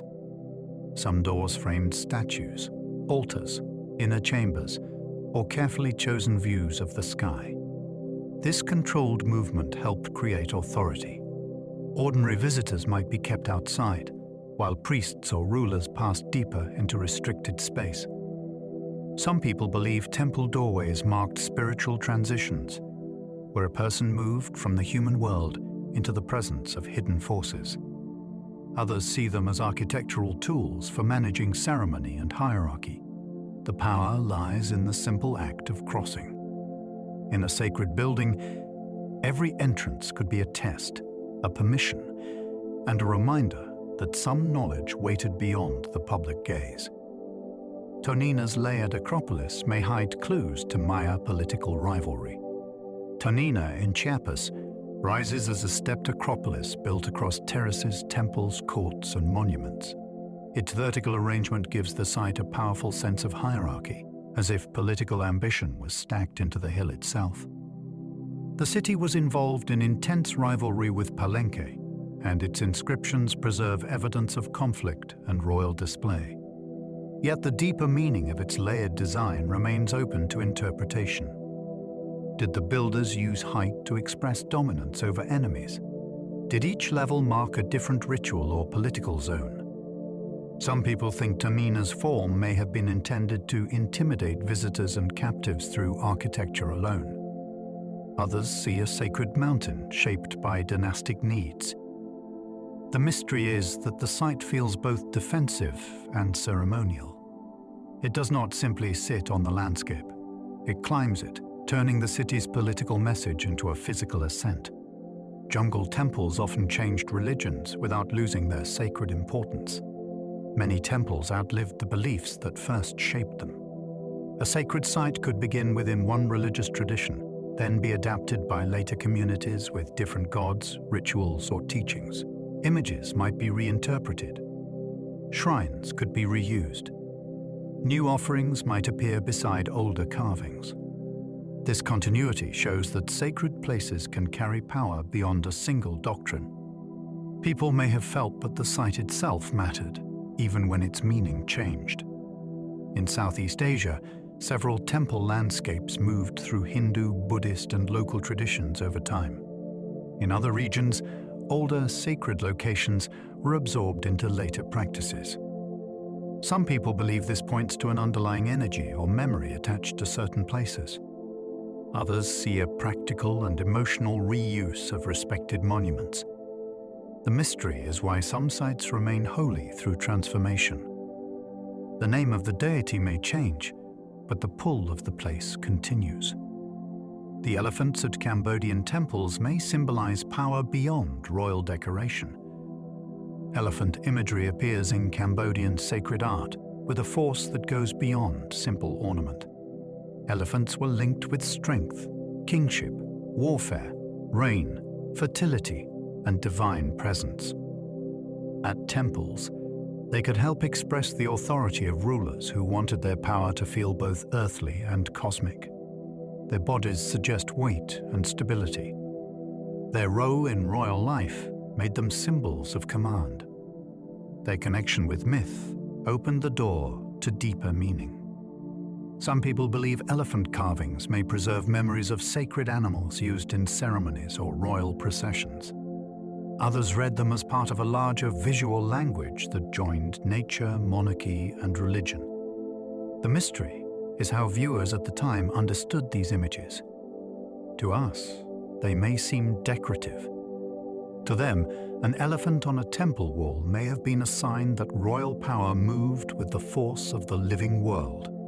Ancient builders may have used water reflections to double sacred space. A still pool or reservoir near a temple can create more than beauty. It can make the structure appear twice, once in stone and once in water. That reflection may have been part of the design. A tower mirrored below can suggest a connection between upper and lower realms. A shrine seen across water can feel separated from ordinary ground before anyone reaches it. Ancient builders knew how powerful such effects could be, especially at sunrise, sunset, or during ceremonies. Some people believe reflections were used to create symbolic portals, where the visible temple met an inverted sacred world. Others see a blend of practical water management and visual drama. The idea remains compelling because it requires no hidden machinery. Light, stone, and water are enough. A temple beside a calm surface can seem larger than itself, as if the sacred space continues beyond what the hand can touch. The Maya long count still inspires theories about time and destiny. The long count was a way of tracking vast stretches of time, and it gives Maya civilization one of its most fascinating intellectual legacies. Unlike a simple yearly calendar, it could place events within enormous cycles that reached far beyond one lifetime. This made history feel connected to cosmic order. A ruler's ceremony, a dedication, or a major event could be anchored inside a grand structure of time. The system has also attracted countless alternative theories about prophecy, destiny, and hidden knowledge. Some people believe it points to an ancient understanding of cycles that modern society has forgotten. Others see a sophisticated calendar used for history, ritual, and political legitimacy. The mystery is why time was treated with such scale and seriousness. These temple builders did not only mark days for convenience. They placed human action inside a cosmic count, as if every date belonged to a much larger design. Temple rooftops may have served as platforms for watching rare sky events. The upper levels of temples offered views that ordinary ground could not provide. From rooftops, priests or specialists could watch the horizon, follow moonrise, notice planetary movement, or observe events that appeared only at certain times. In cities surrounded by forest, height mattered even more. A rooftop could lift the observer above trees and give access to a wider sky. These spaces may also have allowed chosen people to perform ceremonies in sight of crowds below, turning observation into public authority. Some people believe rooftops were used during eclipses, Venus appearances, or other rare events that carried sacred importance. Others suggest they served many roles, from ritual platforms to elite viewing places. The mystery is that not every important function leaves obvious evidence. A flat area above a temple may look empty today, yet it may once have been where people waited for the heavens to reveal the next sacred signal. The lost wooden elements of jungle temples may have held crucial meanings. Stone survives, but wood often disappears. That simple fact may distort how we understand jungle temples. Many ancient structures likely included wooden beams, doors, screens, roofs, ladders, platforms, painted panels, and ritual objects that have long since decayed. These missing parts could have changed the appearance, sound, use, and meaning of sacred buildings. A stone doorway may once have held carved wooden doors. A platform may have supported a structure that no longer exists. A temple court may have been filled with temporary constructions during ceremonies. Some people believe the lost wooden elements contained symbols or teachings that were never carved in stone. Others see them as practical architecture that made the monuments livable and functional. The mystery is humbling. What remains may be the skeleton, not the full body. The jungle did not only hide temples. It quietly erased the materials that may have explained how they truly worked. Ancient city grids beneath forests suggest planning on an astonishing scale. When modern scans reveal straight lines beneath jungle cover, the old idea of scattered ruins begins to fall apart. These hidden grids can show roads, platforms, canals, house mounds, and organized districts spreading far beyond the famous temples. That means some ancient cities were not random clusters that grew without direction. They may have been planned with a level of control that is still hard to picture under deep forest. The mystery is how leaders measured, organized, and maintained these landscapes across generations. A grid can reflect administration, ritual order, social hierarchy, or a worldview built into the ground. Some people believe these patterns hint at knowledge passed down from an earlier source. Others see human planning refined by long experience.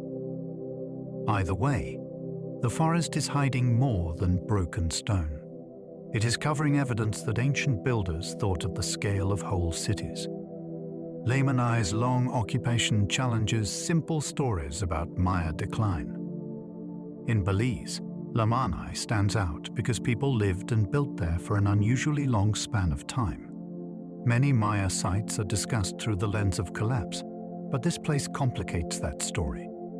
Its temples, plazas, and later evidence of contact show a community that adapted through changing political and religious conditions. That endurance makes the site especially fascinating. It suggests that decline was not the same everywhere, and that some cities found ways to remain meaningful when others faded. The mystery is what allowed Lamani to keep going. Its river access may have helped. Its local traditions may have been unusually strong. Some people think the site held a sacred importance that made abandonment less likely. Others see practical resilience shaped by trade and geography. Whatever the answer, Lamani reminds us that ancient history was not one clean ending. Some temple cities had a much longer afterlife. Temple guardians often appear at thresholds between ordinary and sacred space. Many jungle temples place fierce or watchful figures near gates, stairways, doorways, and entrance passages. Their position matters as much as their appearance. They stand where a visitor crosses from public ground into a more restricted world. These guardians might take the form of lions, serpents, spirits, warriors, or beings that combine human and animal traits. To modern eyes, they can seem decorative. To ancient visitors, they may have felt like warnings with religious force. A person entering the temple was not simply walking through architecture. They were passing a boundary that required respect. Some people believe such figures protected hidden knowledge or kept harmful forces away from sacred interiors. Others interpret them as symbols of royal authority and cosmic order. The mystery is how deeply these images shaped behavior. Before the ceremony even began, the guardian made one thing clear. This was not ordinary space anymore. The jungle hides smaller shrines that may explain larger temple networks. Grand temples draw attention, but small shrines may hold the missing clues. These modest structures can appear near roads, water sources, caves, fields, hilltops, or the edges of larger cities. They may have served local families, travelers, priests, or groups tied to specific rituals. Their importance is easy to underestimate because they lack the scale of famous monuments. Yet they can reveal how sacred life actually moved through the landscape. A major temple complex may have depended on dozens of lesser sites that marked paths, boundaries, offerings, or seasonal ceremonies. Some people imagine these shrines as nodes in a hidden spiritual network. Others see local devotion woven into political systems controlled by larger centers. Either way, the small sites change the picture. The main temple was not alone. It may have been the central point in a web of sacred places, now mostly hidden by trees. Ancient reservoirs near temples may have created political power through water control. In a tropical world of harsh, dry seasons and heavy rains, stored water could decide whether a city survived. Reservoirs near temples were practical, but they also made authority visible.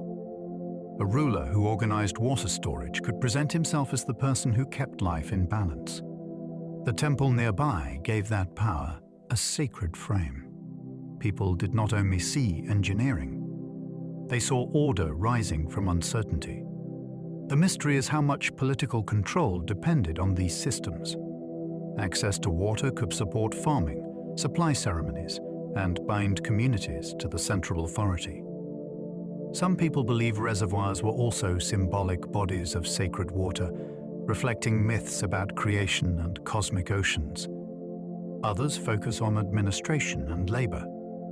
Both explanations point to the same conclusion. Water was not just a resource. In a temple city, it could become a source of legitimacy, obedience, and awe. Palenque's sarcophagus lid remains a magnet for alternative interpretations. The carved lid from Pakal's tomb has become one of the most famous images in ancient mystery culture.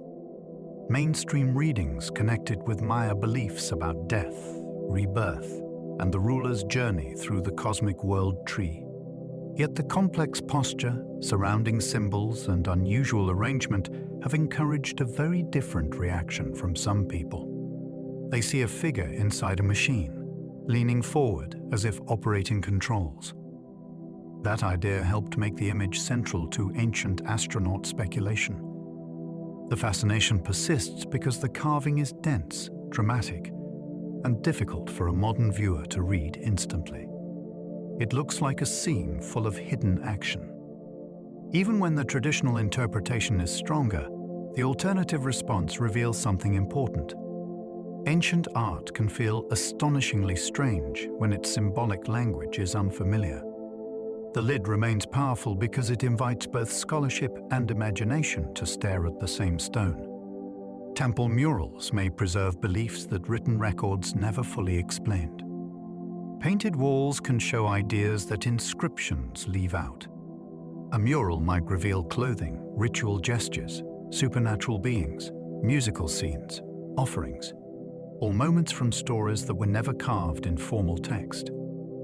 In jungle climates, many murals have faded or vanished, which makes the surviving examples especially valuable. They can feel like fragments of a lost conversation.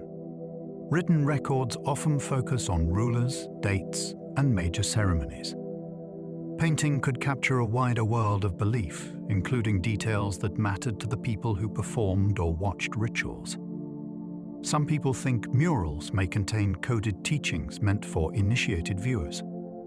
Others see them as narrative art that helped communities remember sacred stories. The mystery is how much has already disappeared from walls that once carried color and meaning. A temple we now see as bare stone, they once have been covered in scenes that explained its deepest purpose. The orientation of some ruins suggests forgotten regional pilgrimage systems. When multiple temples appear to face related directions or connect through roads and sightlines, they may point to a broader pattern of movement. Pilgrimage is one way to understand that pattern. People could have traveled from shrine to shrine across a region, following routes tied to seasons, myths, royal ceremonies, or sacred geography. The temples would then function as stations in a larger spiritual journey, rather than separate destinations. The mystery is how much of this system has been lost because the connecting traditions were never written down. A path may have mattered because of a story that no longer survives. A direction may have pointed toward a holy landmark now hidden by forest. Some people believe these regional patterns preserve memories of older maps of power. Others see networks created by political influence and repeated worship. Either way, the ruins may still be facing each other across time. Ancient towers may have helped priests track Venus with surprising accuracy. Venus held special importance for many ancient skywatchers because it appears with striking brightness and follows a cycle that can be observed over time. In some temple cities, towers or elevated structures may have supported careful observation of its appearances and disappearances. This was not simply astronomy as curiosity. The movements of Venus could carry ritual and political meaning, especially when linked with calendars, warfare, rulership, or renewal. A priest who understood the pattern could predict a moment that seemed mysterious to the public.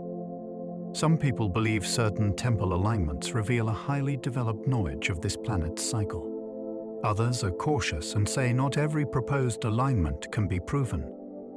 The larger mystery remains compelling. Ancient observers watched the sky with patience across generations.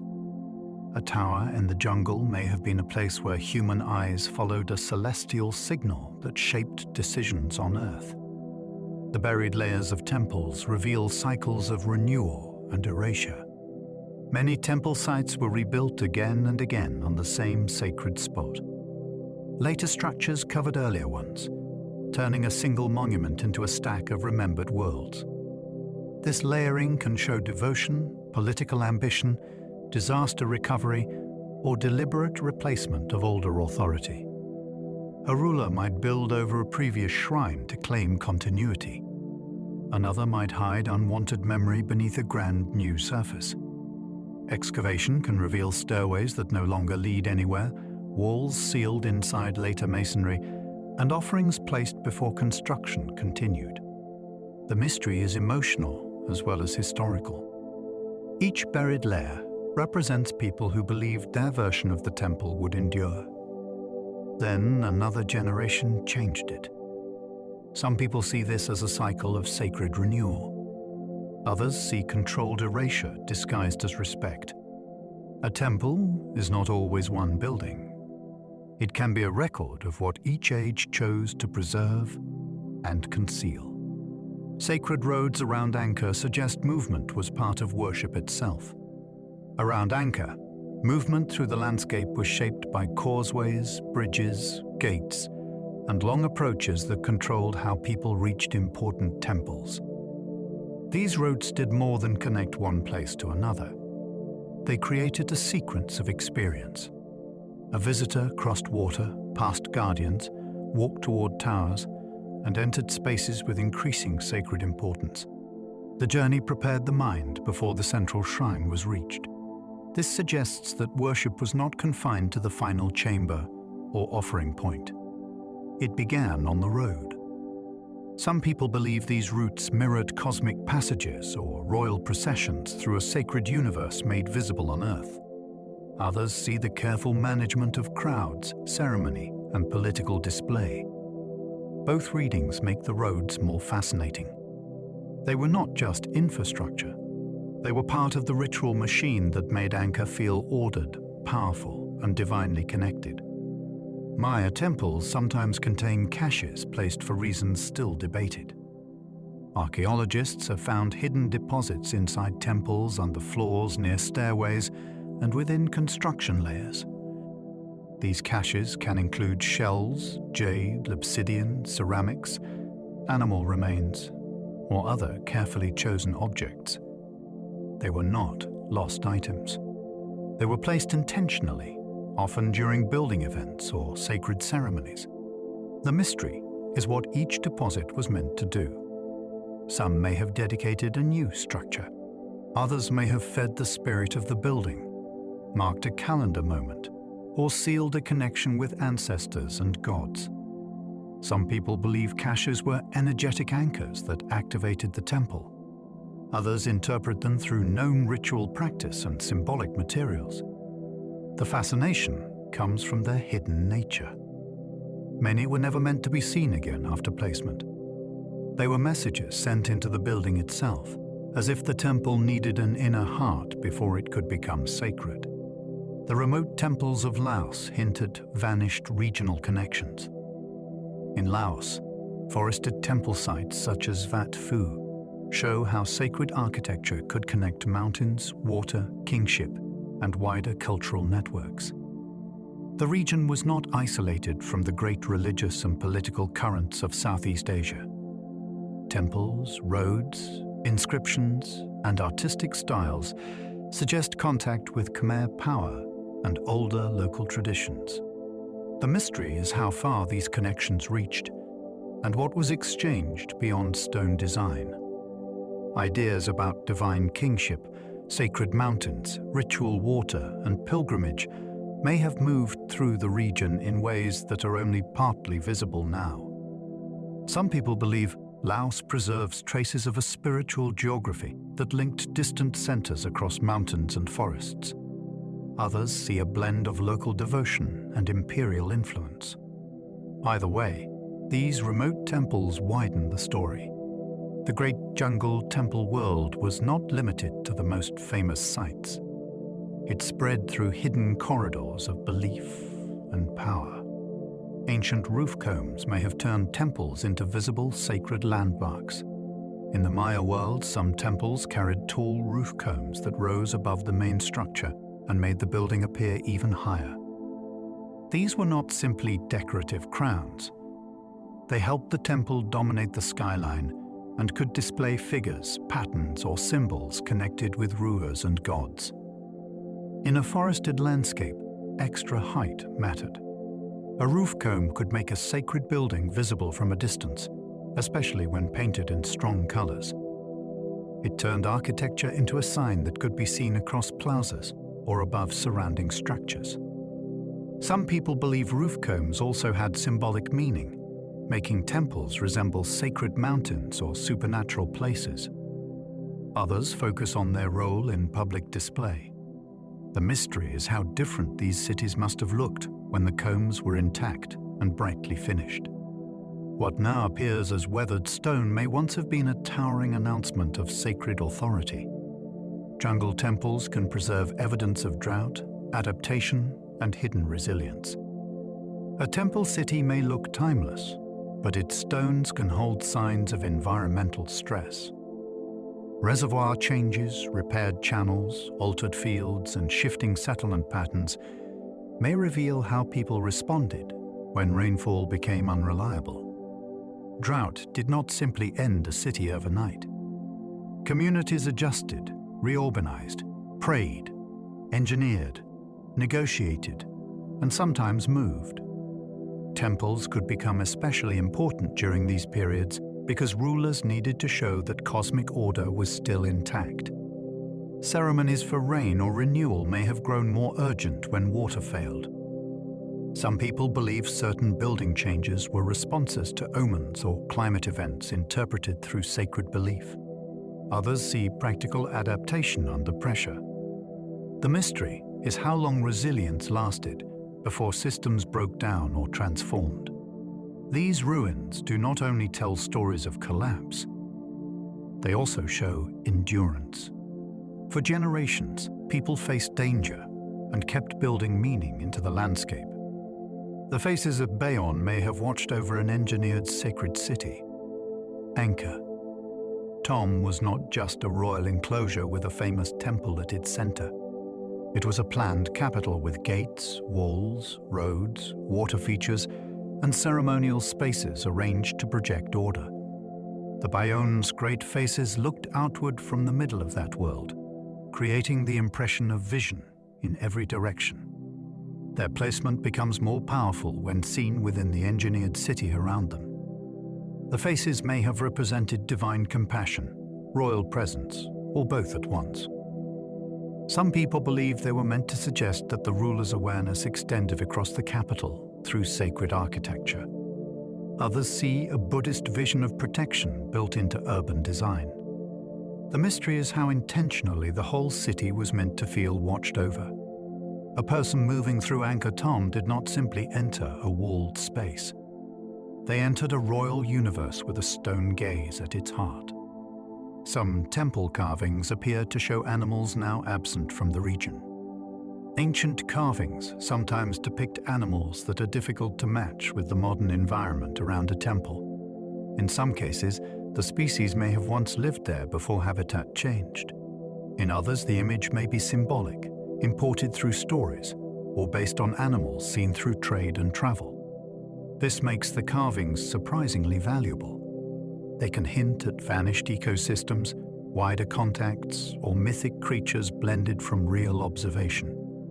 Some people go further and suggest that certain images show animals that challenge accepted timelines or preserve memories from a much older age.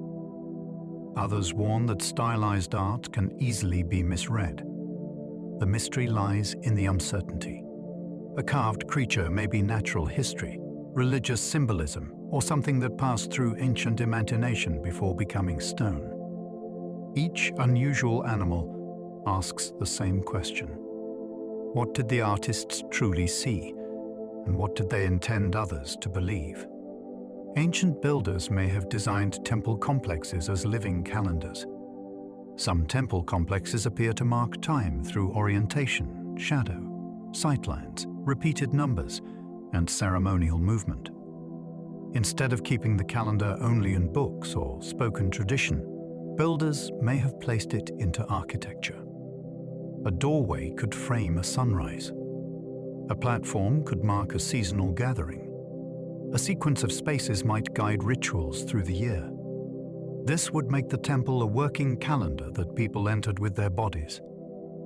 The idea is fascinating because it joins astronomy, religion, agriculture, and authority in one physical system. Some people believe these designs preserve a lost science of time, where buildings tracked cycles that modern observers are only beginning to notice. Others see careful observation shaped by ritual need. Either way, the implication is powerful. A temple was not a dead monument. It could be a device that came alive at certain moments, when light, date, and ceremony met. The silence around abandoned temples invites theories about migration and memory. When a temple city is left behind, the unanswered questions multiply. Did people leave quickly, or did the population fade over generations? Did they carry the old stories to new places, or did the meaning of the site slowly become dangerous, sacred, or forgotten? Abandonment is rarely the same as disappearance. Communities may move while still remembering where they came from. A ruined temple could become a place avoided, honored, reused, or transformed into legend. Some people believe memories of abandoned cities survived in folklore long after official records ended. Others think migration created new identities that no longer needed the old monuments. The mystery is that silence can cover many different human experiences. We see empty courts and broken stairways, but not the final conversations. The people who left may have understood exactly why they were going. The temple simply kept the secret. Jungle shrines may mark older sacred sites beneath later monumental building. A major temple is sometimes the final version of a much older sacred place. Before stone towers rose, the site may have held a spring, cave, tree, hill, burial, wooden shrine, or open ritual area known to local communities. Later rulers could build over it to claim the authority already attached to the land. This means the oldest meaning of a temple may be hidden beneath the monument that made it famous. Small shrines nearby can help reveal the deeper history. They may preserve older patterns of worship that continued alongside grand architecture. Some people believe the greatest temple sites were chosen because they sat on powerful points, recognized long before official kingdoms formed. Others see a natural process where local holy places became absorbed into state religion. The mystery is that monumental stone may not be the beginning. It may be the visible layer placed over something much older. Temple towers often recreate mythic mountains through carefully measured design. In several ancient traditions, mountains were seen as places where the human world approached divine realms. Temple towers could imitate that idea through height, symmetry, and controlled ascent. A central tower did not simply make a building impressive. It could stand for a sacred peak at the center of the universe.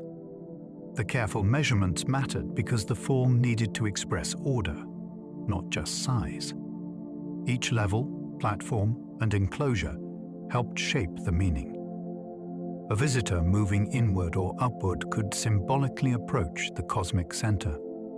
Some people believe these towers also encode hidden proportions linked to sacred geometry. Others interpret them through known myths and royal religious practice. The mystery is why the mountain idea appears so powerfully in built form across distant landscapes. When people could not move a holy mountain into a city, they built one in stone and placed worship at its summit. The hidden suburbs of Angkor revealed a city far larger than imagined. For a long time, Angkor was known mainly through its great temples and central monuments. Later discoveries showed that the city extended far beyond those famous structures. Beneath the forest and fields were traces of neighborhoods, ponds, roads, occupation mounds, and managed land.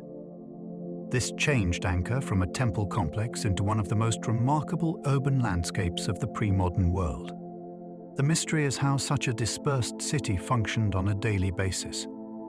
People lived around sacred centers, worked the land, maintained water systems, and supported royal ritual on a massive scale.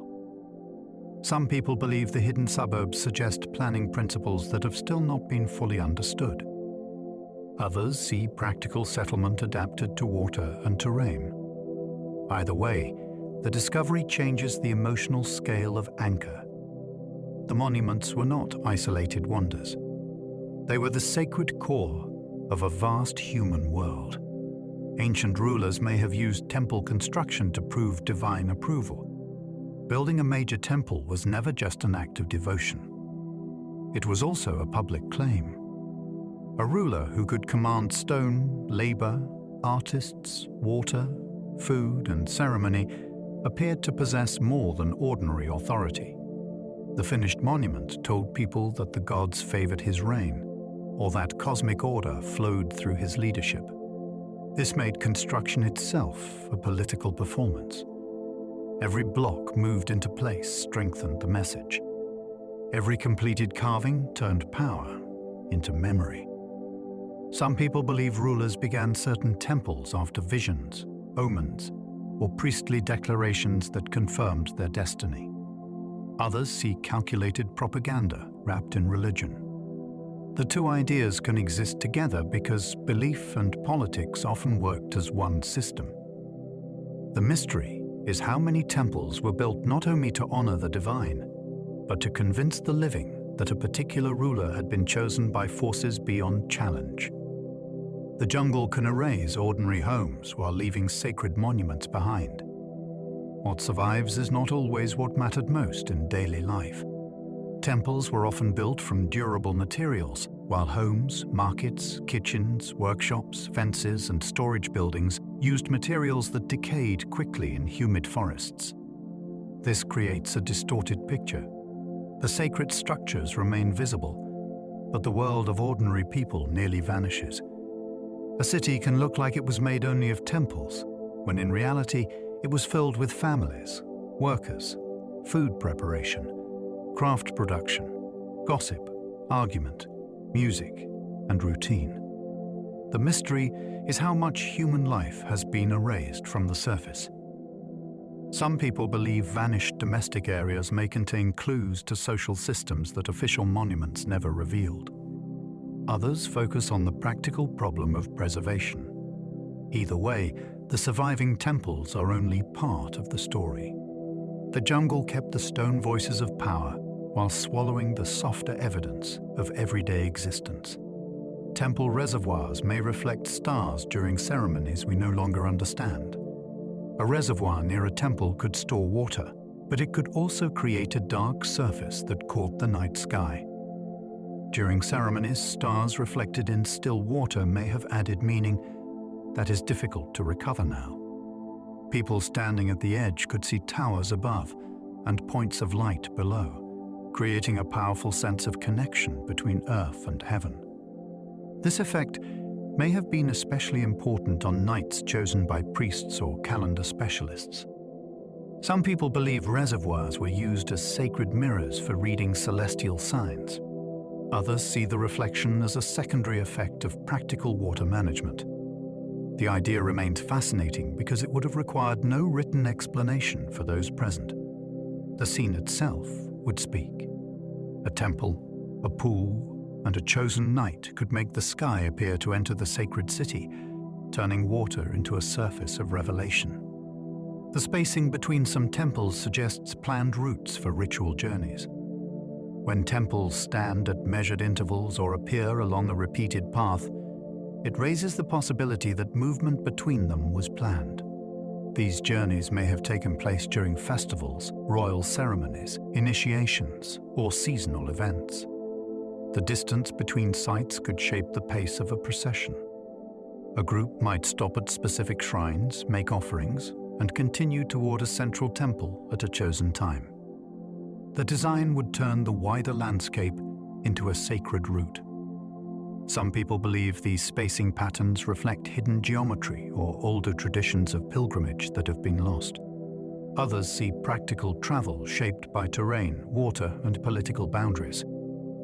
The mystery is that a temple's meaning may depend on the places around it. Seen alone, it is a ruin. Seen as part of a route, it becomes one moment in a larger ceremonial story. Ancient inscriptions sometimes vanish before scholars can fully record them. A carved text can survive for centuries, then disappear within a single modern lifetime. Weather, erosion, theft, conflict, tourism, vegetation, and poor preservation can all damage inscriptions before they are completely studied. This is one of the quiet tragedies of ancient temple research. A few missing glyphs or lines can remove a ruler's name, a date, a place, or a crucial event from history. The loss feels especially frustrating because the information was almost within reach. Some people believe certain texts were intentionally removed because they contained politically valuable or spiritually sensitive knowledge. Others see the more common dangers of neglect and time. Either way, vanished inscriptions create permanent gaps. A temple may still stand, but its voice becomes weaker. The stone remains visible, yet part of its memory has gone silent before anyone could fully understand what it was trying to say. The greatest jungle temple mysteries may still be underground. The visible ruins are only the beginning. Beneath plazas, platforms, stairways, and forest floors may lie tombs, offerings, earlier buildings, tunnels, caches, drains, and construction layers that have not been explored. Excavation is slow because every buried object must be protected, recorded, and understood in context. That means many answers remain hidden by necessity. The ground may hold names of unknown rulers, evidence of forgotten rituals, or clues about why certain cities changed so dramatically. Some people imagine sealed chambers with preserved knowledge waiting for discovery. Others expect smaller finds that gradually reshape the story. Both possibilities are exciting. Archaeology often changes history through details that seem modest at first. A buried vessel, a hidden wall, or a carved fragment can transform the meaning of a whole site. The jungle hides temples above ground, but the earth beneath them may hide the deepest secrets. Remote ruins challenge the idea that ancient jungles were empty wilderness. For a long time, many people imagined tropical forests as places where large civilizations could not thrive for long. Remote ruins have challenged that assumption again and again. Temples, roads, terraces, reservoirs, and settlement traces show that ancient communities shaped jungle environments with intelligence and ambition. They did not simply survive in difficult landscapes. In many places, they transformed them. The mystery is why later memory often forgot the scale of that achievement. Dense vegetation can cover human work so completely that a city becomes invisible within generations. Some people believe the modern idea of untouched wilderness hides the remains of older worlds. Others emphasize that these societies managed forests in ways that left subtler traces than stone cities elsewhere. Either way, the evidence changes how the jungle should be imagined. It may look empty from the outside, but beneath the green surface, history can be everywhere. Every rediscovered temple raises new questions about what remains unseen.